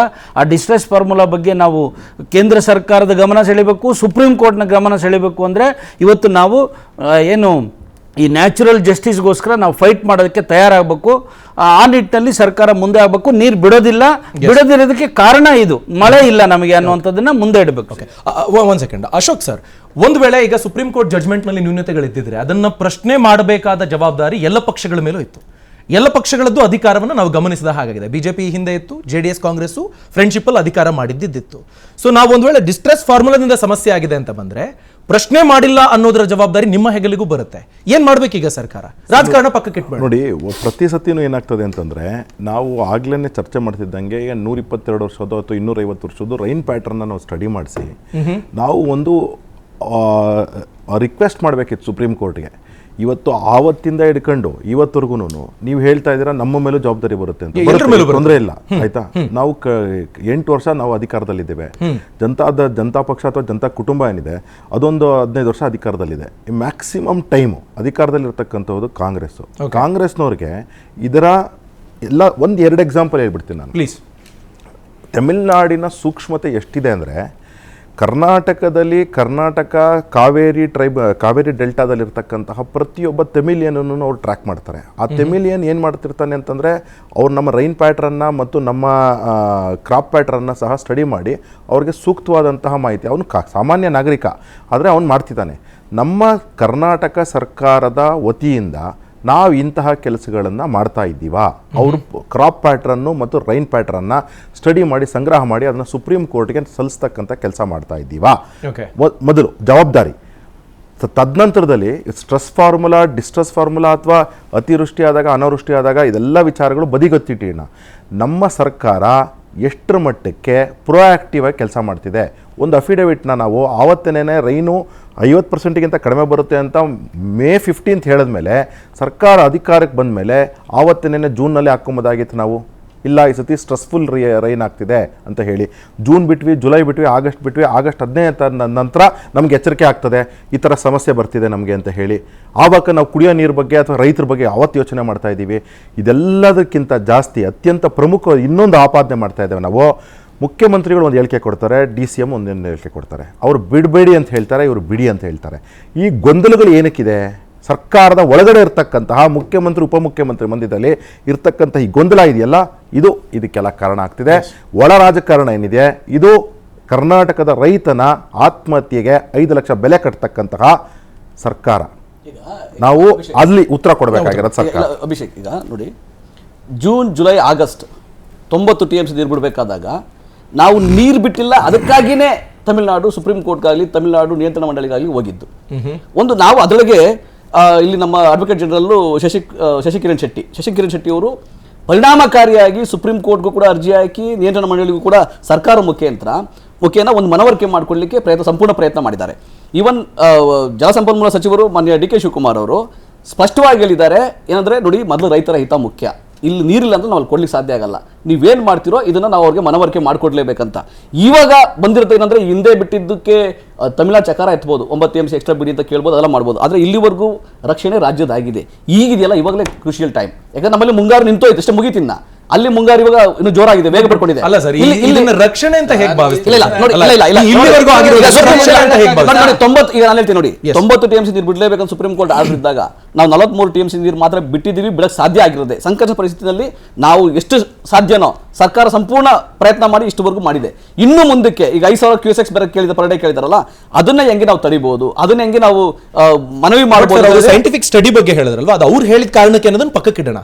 ನಿಮ್ಗೆ ಅದು ಸರಿ ಅಂತ ಅನ್ಸೋದಿಲ್ವಾ? ಆ ಥರದ್ದು ಮಾಡ್ಬೇಕಲ್ವಾ? ಈಗ ನೋಡಿ, ತಮಿಳ್ನಾಡಿಗೆ ನೆಕ್ಸ್ಟ್ ಮಳೆ ಆಗುತ್ತೆ, 4ನೇ ಬೆಳೆ ಬೆಳ್ಕೊಳ್ತಾ ಇದ್ದಾರೆ. ನಮ್ಮ ರೈತರು ಸಾಲ ಮಾಡಿ ಬಿತ್ತನೆ ಮಾಡಿದ್ದಾರೆ. ಕ್ರಾಪ್ಸ್ ಇನ್ನೊಂದು 15 ದಿನಕ್ಕೆ ನೀರು ಬಿಟ್ಟಿಲ್ಲ ಅಂದ್ರೆ ಎಲ್ಲ ಹಾಳಾಗೋಗುತ್ತೆ. ಅವರನ್ನು ಸಾಲಗಾರನಾಗಿ ಮಾಡ್ತೀವಿ. ಅಟ್ಲೀಸ್ಟ್ ಅವ್ರು ಕಣ್ಣೋರ್ಸೋ ತರ ಮಾತುಗಳಾಡಿದಾರ? ಒಂದು ನಿಮಿಷ, DK ಶಿವಕುಮಾರ್ ಅವ್ರು ಏನ್ ಮಾತಾಡಿದ್ರು? ಸರ್, ನಿಮ್ಮ ಸಂಕಷ್ಟನ ನೀವು ಆನ್ ಫ್ಯಾಕ್ಟ್ಸ್ ತಗೊಂಡ್ಬಂದು ಜನರ ಮುಂದೆ ಇಟ್ಟರೆ ಮೇ ಬಿ ಅವ್ರು ಅರ್ಥ ಮಾಡ್ಕೊಂಡಿರ್ತಿದ್ರು. ಬ್ಯಾಲೆನ್ಸಿಂಗ್ ಮಾಡ್ತೀವಿ, ಆಮೇಲೆ ನೀವೇ ಸುಪ್ರೀಂ ಕೋರ್ಟ್ಗೆ ಹೋಗ್ಬಿಡಿ, ನಾನು ಸುಪ್ರೀಂ ಕೋರ್ಟ್ ಅಲ್ಲಿ ಬೈಸ್ಕೊಳಕ್ ಆಗಲ್ಲ. ಏನ್ ಸರ್ ಇದೆಲ್ಲ? ಇಲ್ಲ, ನಾನು ಒಂದು ಮಾತಾಡ್ತೀನಿ. ಅಲ್ಲ, ಈ ತರ ಮಾತಾಡಬಾರ್ದಲ್ಲ. ಒಂದು ನಿಮಿಷ, ನಾನು ನಿಮ್ಗೆ ಒಂದು ಹೇಳ್ತೀನಿ. ನಮ್ಮ ಅಡ್ವೊಕೇಟ್ ಜನರಲ್ ಶಶಿಕಿರಣ್ ಶೆಟ್ಟಿ ಅವರು ಸುಪ್ರೀಂ ಕೋರ್ಟ್ ಅಲ್ಲೇ 3 ದಿನ ಅಲ್ಲೇ ಕುಳಿತಿದ್ದು ಇದನ್ನೆಲ್ಲ ನೇರವಾಗಿ ಅವರೇ ಮುಂದಾಳತ್ವ ತಗೊಂಡು ಕೆಲಸ ಮಾಡ್ತಾ ಇದ್ದಾರೆ. ಸ್ಪಷ್ಟವಾಗಿ ಏನ್ ಹೇಳಿದ್ದಾರೆ ಅಂದ್ರೆ, ಇಲ್ಲಿ ಈ ಡಿಸ್ಟ್ರೆಸ್ ಫಾರ್ಮುಲಾ ನಮ್ಮಲ್ಲಿ ಇಲ್ಲ, ಅದು ನೀರು ಬಿಡಕ್ಕೆ ಸಾಧ್ಯ ಇಲ್ಲ. ಅದಕ್ಕೆ ಏನಾದ್ರೆ ನಿಯಂತ್ರಣ ಮಂಡಳಿಗೂ ಕೂಡ ಅಷ್ಟೇ, ನಿರ್ವಹಣಾ ಪ್ರಾಧಿಕಾರಕ್ಕೂ ಅಷ್ಟೇ ಸರ್ಕಾರ ಏನ್ ಮಾಡಿದೆ, ಸ್ಪಷ್ಟವಾಗಿ ಹೇಳಿದೆ, ನಾವು ನೀರು ಬಿಡಲಿಕ್ಕೆ ಸಾಧ್ಯ ಆಗೋದಿಲ್ಲ. ಅವರು ಇಲ್ಲ, ನೀವು 5,000 ಕ್ಯೂಸೆಕ್ಸ್ ಬಿಡಲೇಬೇಕು ಅಂತ ಹೇಳಿದಾಗ ಇವಾಗ ನಾವು ಹೊರ ಬಂದು ಇವತ್ತು ಏನು ಮಾಡ್ಬೋದು ನಾವು ಅಂತೇಳಿ ಸರ್ವಪಕ್ಷಗಳ ಸಭೆಯನ್ನು ಕರೆದು, ಶಾಸಕರು ಮಂತ್ರಿಗಳ ಸಭೆ ಕರೆದು ಏನು ನಿರ್ಣಯ ಮಾಡಬೇಕು, ಕಠಿಣ ನಿರ್ಧಾರ ತಗೊಳ್ಳೇಬೇಕಾಗ್ತದೆ. ರಾಜ್ಯದ ಹಿತ ಮುಖ್ಯ, ರೈತರ ಹಿತ ಮುಖ್ಯ. ನೀರಿಗೂ, ಕುಡಿಯೋ ನೀರಿಗೂ ಆಗ್ಬೋದು, ಅವ್ರ ಬೆಳೆಗೂ ಆಗ್ಬೋದು, ಮುಂದೆ ಜಾನುವಾರುಗಳಿಗೂ ನೀರು ತೊಂದರೆ ಆಗ್ಬೋದು. ಹಿಂಗಾರು ಮಳೆ ನಾವು ನಂಬೋಕ್ಕಾಗಲ್ಲ, ಮುಂದಿನ ಹೆಂಗಿದೆ ಅಂತ ಗೊತ್ತಿಲ್ಲ. ಹಂಗಾಗಿ ಇವತ್ತು ಕಠಿಣ ನಿರ್ಧಾರ ತಗೊಂತಾರೆ. ಅದಕ್ಕೆ ಏನಂದ್ರೆ ಎಲ್ಲ ಪಕ್ಷಗಳು ಬೆಂಬಲನೂ ಬೇಕು, ಜನತೆಯ ಬೆಂಬಲನೂ ಬೇಕು. ಒಂದು ಸುಪ್ರೀಂ ಕೋರ್ಟ್ನ ನೀವು ಆರ್ಡರ್ನ ನಾವು ಅದನ್ನ ಇಂಪ್ಲಿಮೆಂಟ್ ಮಾಡಕ್ಕೆ ಸಾಧ್ಯ ಆಗ್ತಾ ಇಲ್ಲ ಅಂದ್ರೆ ಅದು ಕಂಟೆಂಪ್ಟ್ ಆಫ್ ಕೋರ್ಟ್ ಹೋಗ್ತಾರೆ ಅವರು. ತಮಿಳುನಾಡು ಅವ್ರದ್ದು ವಾದ, ಅದು ಅವರ ಹಕ್ಕದು. ಆದ್ರೆ ನಾವು ಪರಿಣಾಮಕಾರಿಯಾಗಿ ಅಲ್ಲಿ ವಾದ ಮಂಡಿಸಿ ಡಿಸ್ಟ್ರೆಸ್ ಫಾರ್ಮುಲಾವನ್ನ ಮಾಡಿ ಅಂತಲೂ ಕೂಡ ನಾವು ಮನವರಿಕೆ ಮಾಡಿಕೊಟ್ಟು ಮನವಿ ಮಾಡಿದ್ರೆ ಮುಂದಕ್ಕೆ ಬದಲಾವಣೆ ಆಗ್ಬೋದು. ಆದ್ರೆ ಒಂದಂತೂ ಸ್ಪಷ್ಟವಾಗಿ ಹೇಳಿದ್ದಾರೆ ಮುಖ್ಯಮಂತ್ರಿಗಳು, ಇವತ್ತು ನೀರು ಬಿಡಕ್ಕಾಗಲ್ಲ, ಬಿಡೋದಿಲ್ಲ ಅಂತ. ರಾಜ್ಯದ ಹಿತ ಮುಖ್ಯ, ಕಮ್ ವಾಟ್ ಮೇ, ಏನಾದ್ರು ಬರ್ಬೋದು, ಆಗ್ಬೋದು, ನಮ್ಮ ಮೇಲೆ ಗದಾಪ್ರಹಾರ ಆಗ್ಬೋದು, ಆದ್ರೂ ನಾವು ನೀರು ಬಿಡಲ್ಲ ಅಂತ ಸ್ಪಷ್ಟವಾಗಿ ಹೇಳಿದ್ದಾರೆ. ಇವತ್ತಿನ ಮೀಟಿಂಗ್ ಅಲ್ಲಿ ನಮಗೆ ಕನ್ಕ್ಲೂಷನ್ ಸಿಗುತ್ತೆ ಏನಾಗುತ್ತೆ ಅಂತ. ಆದ್ರೆ ಎಲ್ಲರೂ ಕೂಡ ಒಟ್ಟಾಗಿರುವಂತ ಜವಾಬ್ದಾರಿ ಇವಾಗಿದೆ. ತಮಿಳುನಾಡಲ್ಲಿ ಬಿಜೆಪಿನೂ ಸರ್ಕಾರ ಪರವಾಗಿರ್ತದೆ, ಇವಾಗ ಎಐಡಿಎಂಕೆನೂ ಸರ್ಕಾರ ಪರವಾಗಿರ್ತದೆ. ಇಲ್ಲೂ ಕೂಡ ಹಂಗೇನೆ ಒಟ್ಟಾಗಿದ್ರೆ ಮಾತ್ರ. ಇಲ್ಲಿ ಡಬಲ್ ಗೇಮ್ ಮಾಡಕ್ ಹೋದ್ರೆ ಬಿಜೆಪಿ ಅವರು ರಾಜ್ಯದ ಹಿತವನ್ನ ಬಲಿ ಕೊಡ್ಲಿಕ್ಕೆ ಸಾಧ್ಯ ಆಗಿದೆ. ನೋಡಿ ಈಗ ಒಂದ್ ಸೆಕೆಂಡ್, ರೈತರಿಗೆ ಕಷ್ಟ ಆಗ್ತಿದೆ, ಕುಡಿಯೋ ನೀರಿಗೂ ಇಲ್ಲ ಅಂತ ಕೇಳಿದ್ರೆ ಡಬಲ್ ಗೇಮ್ ಅಂತ ಹೆಂಗ್ ಅನ್ಸ್ಕೊಳ್ಳುತ್ತೆ? ಈಗ ಇವ್ರು ಹೇಳಿದ್ರು ಕೇಂದ್ರ ಸರ್ಕಾರದ ಪಾತ್ರ ಇಲ್ಲ ಅಂತ. ಕೇಂದ್ರ ಸರ್ಕಾರದ ಪಾತ್ರ ಇದೆ. ತಮಿಳುನಾಡು ಕೂಡ ಅವ್ರು ಹೇಳ್ಬೋದು, ಇಲ್ಲಪ್ಪ ಡಿಸ್ಟ್ರೆಸ್ ಫಾರ್ಮುಲಾ ಇದ್ದಾಗ ನೀನ್ ಹೆಂಗೆ ಒತ್ತಾಯ ಮಾಡ್ತೀಯ ಅಂತ. ನೇರ ಕೇಂದ್ರ ಸರ್ಕಾರ ಪ್ರಧಾನಮಂತ್ರಿನೇ ಫೋನ್ ಮಾಡಿ ಹೇಳ್ತಾರೆ ಅಂತಲ್ಲ, ಪ್ರಧಾನಮಂತ್ರಿಗಳು ನಿಯಂತ್ರಣ ಮಂಡಳಿಗೆ ಹೇಳ್ತಾರೆ ಏನು ಡಿಸ್ಟ್ರೆಸ್ ಫಾರ್ಮುಲಾ ಏನಿದೆ ನೋಡಿ ಚೆಕ್ ಮಾಡಿ ಅಂತ. ಅಲ್ಲಿಂದ ಜಲಸಂಪನ್ಮೂಲ ಸಚಿವರು ಆಗೋದಿಲ್ವಾ? ಒಂದ್ ನಿಮಿಷ, ಅವರು ಡಿಸ್ಟ್ರೆಸ್ ಫಾರ್ಮುಲಾ, ಈಗ ಡಿಸ್ಟ್ರೆಸ್ ಫಾರ್ಮುಲಾ ನೀವು ಕೂಲಂಕುಷ ಪರಿಶೀಲನೆ ಮಾಡಿ, ಎಲ್ಲಿನ ಏನು ಲಭ್ಯತೆ ಇದೆ, ನೀರಿನ ಲಭ್ಯತೆ ಏನು, ಅದ್ರ ಪ್ರಕಾರ ತೀರ್ಮಾನ ಮಾಡಿ. ನೀವು 5,000 ಕ್ಯೂಸೆಕ್ಸ್ ಅಂತ ಕೇಳ್ಬಿಟ್ರೆ ಅಲ್ಲಿ ಕುಡಿಯೋಕೆ ನೀರು ತೊಂದರೆ ಆಗುತ್ತೆ ಅಂತ ಅದನ್ನ ಹೇಳಿ. ಈಗ ನನ್ನ ಪ್ರಶ್ನೆ ಏನಪ್ಪಾ ಅಂದ್ರೆ, ಒಂದು ವೇಳೆ CWMA ಅಥವಾ CWRC ಗೆ ಒಂದು ಡೈರೆಕ್ಷನ್ ಹೋಗಬೇಕು ಅಂತಂದ್ರೆ ಸುಪ್ರೀಂ ಕೋರ್ಟ್ ಮುಖೇನ ಹೋಗಬೇಕು ಅಥವಾ ಪ್ರೆಷರ್ ಪಾಲಿಟಿಕ್ಸ್ ಮುಖೇನ PM ಇಂದ ಹೋಗಬೇಕು? ಪ್ರೆಷರ್ ಪಾಲಿಟಿಕ್ಸ್ ಅಲ್ಲ, ಅಲ್ಲಿಗೆ ಗೊತ್ತಾ ಚರ್ಚೆಗಳಾಗ್ತವೆ. ಈಗ ನಾವು ಇವೆಲ್ಲವನ್ನು ಮೀರಿ ನಾವು ಸರ್ಕಾರವನ್ನು, ಕೇಂದ್ರ ಸರ್ಕಾರವನ್ನು ಅಪೀಲ್ ಮಾಡಿದಾಗ ಕೇಂದ್ರ ಸರ್ಕಾರದಲ್ಲಿ ಜಲಸಂಪನ್ಮೂಲ ಸಚಿವರು ಎಲ್ಲರನ್ನು ಕರೆಸಿ ಕುಂಡಿಸ್ಕೊಂಡು ಇಲ್ಲಿನ ಜಲಸಂಪನ್ಮೂಲ ಸಚಿವರು ಅಲ್ಲಿನ ಸಚಿವರನ್ನ ಸೇರಿಸಿ ಮೀಟಿಂಗ್ಗಳನ್ನ ಮಾಡಿ ನೀವು ಅಪೀಲ್ ಮಾಡಬೇಕಾದಾಗ್ಲೇನೆ. ಯಾಕಂದ್ರೆ ತಮಿಳುನಾಡು ಹೇಳ್ಬೋದು, ಇಲ್ಲಪ್ಪ ನೀವು 5,000 ಕ್ಯೂಸೆಕ್ಸ್ ಬಿಡಲೇಬೇಕು, 15,000 ಕ್ಯೂಸೆಕ್ಸ್ ಬಿಡಲೇಬೇಕು ಅಂತ ಒತ್ತಾಯ ಮಾಡಕ್ ಹೋಗ್ಬೇಡಿ, ಅದು ನೀರಿಲ್ಲ ಅಂತ ಹೇಳಿ ಮನವರಿಕೆ ಮಾಡ್ಕೊಡ್ಬಹುದು. ಸಾಧ್ಯತೆ ಇದೆ ಅಂತ ನಾನು ಹೇಳ್ತಾ ಇರೋದು. ಇದು ಪೊಲಿಟಿಕಲ್ ವಿಲ್ ಬೇಕು ಅದಕ್ಕೆ ಅಷ್ಟೇ, ಇದ್ರೊಳಗೆ ಏನಿಲ್ಲ. ಕಾನೂನು ಪರಿಪಾಲನೆ ಆಗ್ತಾನೆ ಇದೆ, ಕಾನೂನು ಪರಿಪಾಲನೆ ಆಗ್ತಾ ಇರೋದಕ್ಕೆ ನೀರು ಬಿಟ್ಟಿರೋದು, ಅದಕ್ಕೆ ಇವಾಗ ಗದಾ ಪ್ರಹಾರ ಆಗ್ತಾ ಇರ್ತದೆ. ಅಲ್ಲ ಸರ್, ಈಗ ಒಂದ್ ನಿಮಿಷ, ಒಂದ್ ಲಾಸ್ಟ್ ಕ್ವಶನ್ ನಿಮಗೆ ನಾನು ಕೇಳೋದು, ಈಗಿನ ಪರಿಸ್ಥಿತಿಯನ್ನ ನೀವು ದಿ ಬೆಸ್ಟ್ ಪಾಸಿಬಲ್ ವೇನಲ್ಲಿ ಹ್ಯಾಂಡಲ್ ಮಾಡಿದಿರಿ ಅನ್ನೋ ವಿಶ್ವಾಸ ನಿಮಗಿದೆಯಾ? 100ಕ್ಕೆ 100 ಭಾಗ. 100ಕ್ಕೆ 100 ಭಾಗ. ನೋಡಿ ಯಾರ ಹೇಳಿಕೆ ಏನಾಯ್ತು ಅಂತ ಬೇರೆ ವಿಷಯ. 90 TMC ಬದಲು 43 TMC ಹೋಗಿದೆ, ಅದಕ್ಕೋಸ್ಕರನೇ ಅವ್ರು ಕೋರ್ಟ್ ಹೋಗಿರೋದು. ಈ ರೀತಿ ಸಮರ್ಥನೆ ಮಾಡ್ಕೊಳ್ಳೋದು ನಿಜವಾಗ್ಲೂ ರಾಜ್ಯಕ್ಕೆ ಒಳ್ಳೇದ್ ಮಾಡೋದಿಲ್ಲ. ನಾನು ಒಂದು ಪ್ರಶ್ನೆ ಏನು ಕೇಳಿ ಸರ್. ಇಲ್ಲಿ ಪ್ರಶ್ನೆ ನಟರಾಜ್ ಗೌಡ್ರ ಬಗ್ಗೆ, ಅವರ ಕನ್ಸರ್ನ್ ಬಗ್ಗೆ ನಮಗೆ ಗೌರವ ಇದೆ. ಆದ್ರೆ ಇವತ್ತು ಚೆನ್ನಾಗಿ ಮಾಡಿದೀವಿ, ಇದಕ್ಕಿಂತಲೂ ಬೆಸ್ಟ್ ಇಲ್ಲ ಅನ್ನೋದಿದೆಯಲ್ಲ, ಇದನ್ನ ಯಾರೂ ಒಪ್ಲಿಕ್ಕೆ ಸಾಧ್ಯ ಇಲ್ಲ. ಕಾರಣ ಏನು ಇಷ್ಟೇ ಹೇಳ್ತೀನಿ. ಇವತ್ತು ಕರ್ನಾಟಕ ರಾಜ್ಯದಲ್ಲಿ KSNDMC ಅಂತ ಒಂದು ಸಂಸ್ಥೆ ಇದೆ. ಅದರಲ್ಲಿ ಎವ್ರಿ 15 ಮಿನಿಟ್ಸ್ಗೆ ನಮ್ಮ ರಾಜ್ಯದಲ್ಲಿ ಯಾವ ಗ್ರಾಮ ಪಂಚಾಯತಿ ಲೆವೆಲ್ ಅಲ್ಲಿ ಮಳೆ ಬರ್ತದೆ ಅನ್ನುವಂಥದ್ದು ಡೇಟಾ ಇದೆ. ಅದನ್ನ ಬಹಳ ಅದ್ಭುತವಾಗಿ ಇಡೀ ದೇಶದಲ್ಲಿ ಎಲ್ಲೂ ಇಲ್ಲ, ಹೆಮ್ಮೆಯಿಂದ ಹೇಳ್ಕೋಬಹುದು. ಅಂತ ಡೇಟಾ ಇರ್ತಕ್ಕಂಥ ನಾವು ಇವತ್ತು ನಮಗೆ ಇವತ್ತು ಕಂಟೆಂಪ್ಟ್ ಆಫ್ ಕೋರ್ಟ್ ಅದರ ಸಾಧ್ಯತೆಗಳು ಬಹಳ ಕಡಿಮೆ. ಯಾಕೆ ನಾನು ಹೇಳ್ತೀನಿ ಅಂದರೆ, ಡಿಸ್ಟ್ರೆಸ್ ಫಾರ್ಮುಲಾ ಬಗ್ಗೆ ಆಲ್ರೆಡಿ ಮೆನ್ಷನ್ ಮಾಡಲಾಗಿದೆ ಇದರಲ್ಲಿ, ಸುಪ್ರೀಂ ಕೋರ್ಟ್ ಆರ್ಡರ್ ಅಲ್ಲಿ. ಆದರೆ ಅದಕ್ಕೆ ಎಷ್ಟು ಮಳೆ ಪ್ರಮಾಣ ಕಡಿಮೆ ಬಂದರೆ ಎಷ್ಟು ನೀರು ಬಿಡಬೇಕು ಅನ್ನುವಂಥದ್ದು ಮಾನದಂಡ ಫಿಕ್ಸ್ ಮಾಡಿಲ್ಲ. ಹಾಗಾಗಿ ನಮಗೆ 0 ರೈನ್ಫಾಲ್ ಇದ್ದಾಗ ಅಥವಾ 10% ರೈನ್ಫಾಲ್ ಇದ್ದಾಗ ನಾವು 50% ನಾವು ನೀರು ಬಿಟ್ಟು ನಾವು ಶಬಾಷ್ ಅನ್ಸ್ಕೊಳ್ತಾ ಇದೀವಿ, ನಮ್ಮ ಬೆನ್ನನ್ನು ನಾವು ತಟ್ಕೊಳ್ತಿದೀವಿ ಅಂದರೆ ಇದರಲ್ಲಿ ಅರ್ಥನೇ ಇಲ್ಲ. ಹಾಗಾಗಿ ಈಗಲೂ ಅವಕಾಶ ಇದೆ. ನಮಗೇನು ಮಳೆ ಕಡಿಮೆ ಆಗಿದೆಯೋ ಅದನ್ನು ನಾವು ಸಮರ್ಥವಾಗಿ ಸುಪ್ರೀಂ ಕೋರ್ಟ್ ಮುಂದೆ ಇಟ್ಟು ಇದನ್ನ ಮುಂದಕ್ಕೂ ಸರಿ ಮಾಡ್ಕೊಳ್ಳೋದಕ್ಕೆ ಒಂದು ಇರ್ತಕ್ಕಂಥ ಸುವರ್ಣ ಅವಕಾಶ. ಈ ಸಾರಿ ಕೈ ಚೆಲ್ಲಬಾರದು, ಎಲ್ಲಾ ಪಕ್ಷಗಳು ಒಗ್ಗಟ್ಟಾಗಿ ಆ ನಿಟ್ಟಿನಲ್ಲಿ ಕೆಲಸ ಮಾಡಬೇಕು ನಮ್ಮ ಒತ್ತಾಯ. ಒಂದೇ ಒಂದು ನಿಮಿಷ ಅಭಿಷೇಕ್, ಕಾವೇರಿ ಡೆಲ್ಟಾದಲ್ಲಿ ಇದೆಯಲ್ಲ ನೀರು, ಅದು ಬಂದಿರತಕ್ಕಂತಹ ಮಳೆ ಏನಿದೆ 28ಇಂದ 32% ಅಂತ ಅಂದ್ಬಿಟ್ಟು ಎಕ್ಸ್ಪರ್ಟ್ಸ್ ಒಪ್ಕೊಂಡಿದ್ದಾರೆ. ನೀರು ಬಿಟ್ಟಿರ್ತಕ್ಕಂಥದ್ದು ಎಷ್ಟು ಅಂತ ಹೇಳಿದ್ರೆ 50% ನೀರು ಬಿಟ್ಟಿದ್ದೀವಿ. 28ಇಂದ 32%. ಡಿಸ್ಟ್ರೆಸ್ ಫಾರ್ಮುಲಾ ಏನು ಹೇಳುತ್ತೆ, ನೀವು ಎಷ್ಟು % ಮಳೆ ಬಂದಿದೆ ಅಷ್ಟೇ. ನೀವು ಬೆಂಗಳೂರು ಮಳೆ ಬಂದು ಕಾವೇರಿ ಡೆಲ್ಟಾ ಮಳೆ ಅಲ್ಲ. ಬೆಂಗಳೂರು ಮಳೆ, ಕೋಲಾರ ಮಳೆ ಕಾವೇರಿ ಡೆಲ್ಟಾ ಮಳೆ ಅಲ್ಲ. ಅದು ನಾವು ಆಕ್ಚುಲಿ ಡೈರೆಕ್ಟ್ ಆಗಿ ಇಲ್ಲಿ ಧರ್ಮಪುರಿ ಈ ಕಡೆ ಹೋಗ್ತದೆ. ಅದರಿಂದಾಗಿ ಇವ್ರಿಗೂ ಎಲ್ಲೋ ಕುತ್ಕೊಂಡು ಎಲ್ಲೋ ಮಾಡೋದಲ್ಲ. ಈ ಎಕ್ಸ್ಪರ್ಟ್ಸ್ ನ ಒಪಿನಿಯನ್ ತೆಗೆದುಕೊಬೇಕು. ವಿಧಾನಸೌಧದಲ್ಲಿ 4 ಜನ ಕುತ್ಕೊಂಡ್ಬಿಟ್ಟು ರಾಜಕಾರಣವಾಗಿ ನಮ್ಗೆ ಹೆಂಗೆ ಹೆಲ್ಪ್ ಆಗ್ತದೆ ಅನ್ನೋದು ನೋಡಬಾರ್ದು. ನಮಗೆ ನಮ್ಮ ರೈತರ ಹಿತ ಇಂಪಾರ್ಟೆಂಟ್ ಫಸ್ಟು, ಎಲ್ಲದಕ್ಕಿಂತ. BJPನೂ ಇಂಪಾರ್ಟೆಂಟ್ ಅಲ್ಲ, ಜನತಾ ದಳನೂ ಅಲ್ಲ, ಕಾಂಗ್ರೆಸ್ ಅಲ್ಲ, ಯಾವ ಅಲಯನ್ಸು ಅಲ್ಲ. ನಮ್ಮ ರೈತರು, ನಮ್ಮ ಜನ ಏನಿದ್ದಾರೆ ಅವ್ರು ಇಂಪಾರ್ಟೆಂಟು. 28%, 32% ಮಳೆ ಆಗ್ಬಿಟ್ಟು ನೀವು 50% ಮಳೆ ಬಿಟ್ಬಿಟ್ಟು ಸಭಾಷ್ ಅಂತ ಅನ್ಕೊಂಡ್ರೆ ಇದಕ್ಕಿಂತ ಏನು ಹೇಳೋಣ ನಾವು? ಫೈನ್ ಫೈನ್ ಲಾಸ್ಟ್ಲಿ ಸರ್, ಕಾರ್ಯಕ್ರಮ ಮುಗಿಸೋದಕ್ಕೆ ಮುಂಚೆ INDIA ಕಡೆ ಸಾಫ್ಟ್ ಕಾರ್ನರ್ ಏನಿಲ್ಲ ತಾನೆ? ಅದಕ್ಕೆ ಸಂಬಂಧನೇ ಇಲ್ಲ ನೋಡಿ. ರಾಜ್ಯದ ಹಿತ ಮುಖ್ಯ ಫಸ್ಟ್. ರಾಜ್ಯದ ಹಿತ DK ಮುಖ್ಯ. ಶಿವಕುಮಾರ್ ಅವ್ರಿಗೂ ಸ್ಟಾಲಿನ್ ಅವ್ರಿಗೂ ಬಿಸ್ನೆಸ್ ರಿಲೇಷನ್ಸ್ ಅಂತೆ, ಅದಕ್ಕೆ ಹಿಂಗಂತೆ ಆ ತರ ಆರೋಪಗಳು ಬಂದ್ವು. ಬಿಸ್ನೆಸ್ ಅದು ಯಾರು ಬೇಕಾದ್ರೂ ಮಾಡ್ಕೊಳ್ಳಿ, ಬಿಜೆಪಿಗರು ಬೇಕಾದ್ರೂ ಮಾಡ್ಕೊಳ್ಳಿ, ಅಣ್ಣಾಮಲೈ ಇಲ್ಲೇ ಬಂದು ಬಿಸ್ನೆಸ್ ಮಾಡ್ಲಿ, ತೊಂದರೆ ಇಲ್ಲ ನಮಗೆ. ಆದ್ರೆ ನಾವೇನ್ ಹೇಳ್ತಾ ಇದೀವಿ ಅಂದ್ರೆ ರಾಜ್ಯದ ಹಿತ ಮುಖ್ಯ, ರೈತರ ಹಿತ ಮುಖ್ಯ. ಕುಡಿಯೋ ನೀರು, ಜಾನುವಾರುಗಳಿಗೆ, ಕೃಷಿಗಾಗಿ ನೀರು ಇಲ್ಲ ಅಂದಾಗ ನಾವು ನೀರು ಬಿಡ್ಲಿಕ್ಕೆ ಸಾಧ್ಯನೇ ಆಗಲ್ಲ. ಮಾನ್ಯ ಮುಖ್ಯಮಂತ್ರಿಗಳು ಸ್ಪಷ್ಟವಾಗಿ ಹೇಳಿದ್ದಾರೆ, ನೀರು ಬಿಡಕ್ಕೆ ಸಾಧ್ಯ ಇಲ್ಲ ಅಂತ. ಇವತ್ತು ಸರ್ವಪಕ್ಷದ ಸಭೆನೂ ಕರೆದಿದ್ದಾರೆ. ಅದ್ರಲ್ಲಿ ಏನ್ ನಿರ್ಣಯ ಮಾಡ್ತಾರೆ? ನೀರು ಬಿಡೋದಿಲ್ಲ ಅಂತ ಹೇಳ್ತೀರಾ? ಹೇಳ್ಬೇಕಲ್ಲ, ಜನಗಳ ಪರವಾಗಿ ಇರ್ಬೇಕಲ್ಲ ನಾವು. ಥ್ಯಾಂಕ್ ಯು ವೆರಿ ಮಚ್ ಎಲ್ರಿಗೂ ಈ ಕಾರ್ಯಕ್ರಮದಲ್ಲಿ ಭಾಗಿಯಾಗಿದ್ದಕ್ಕಾಗಿ.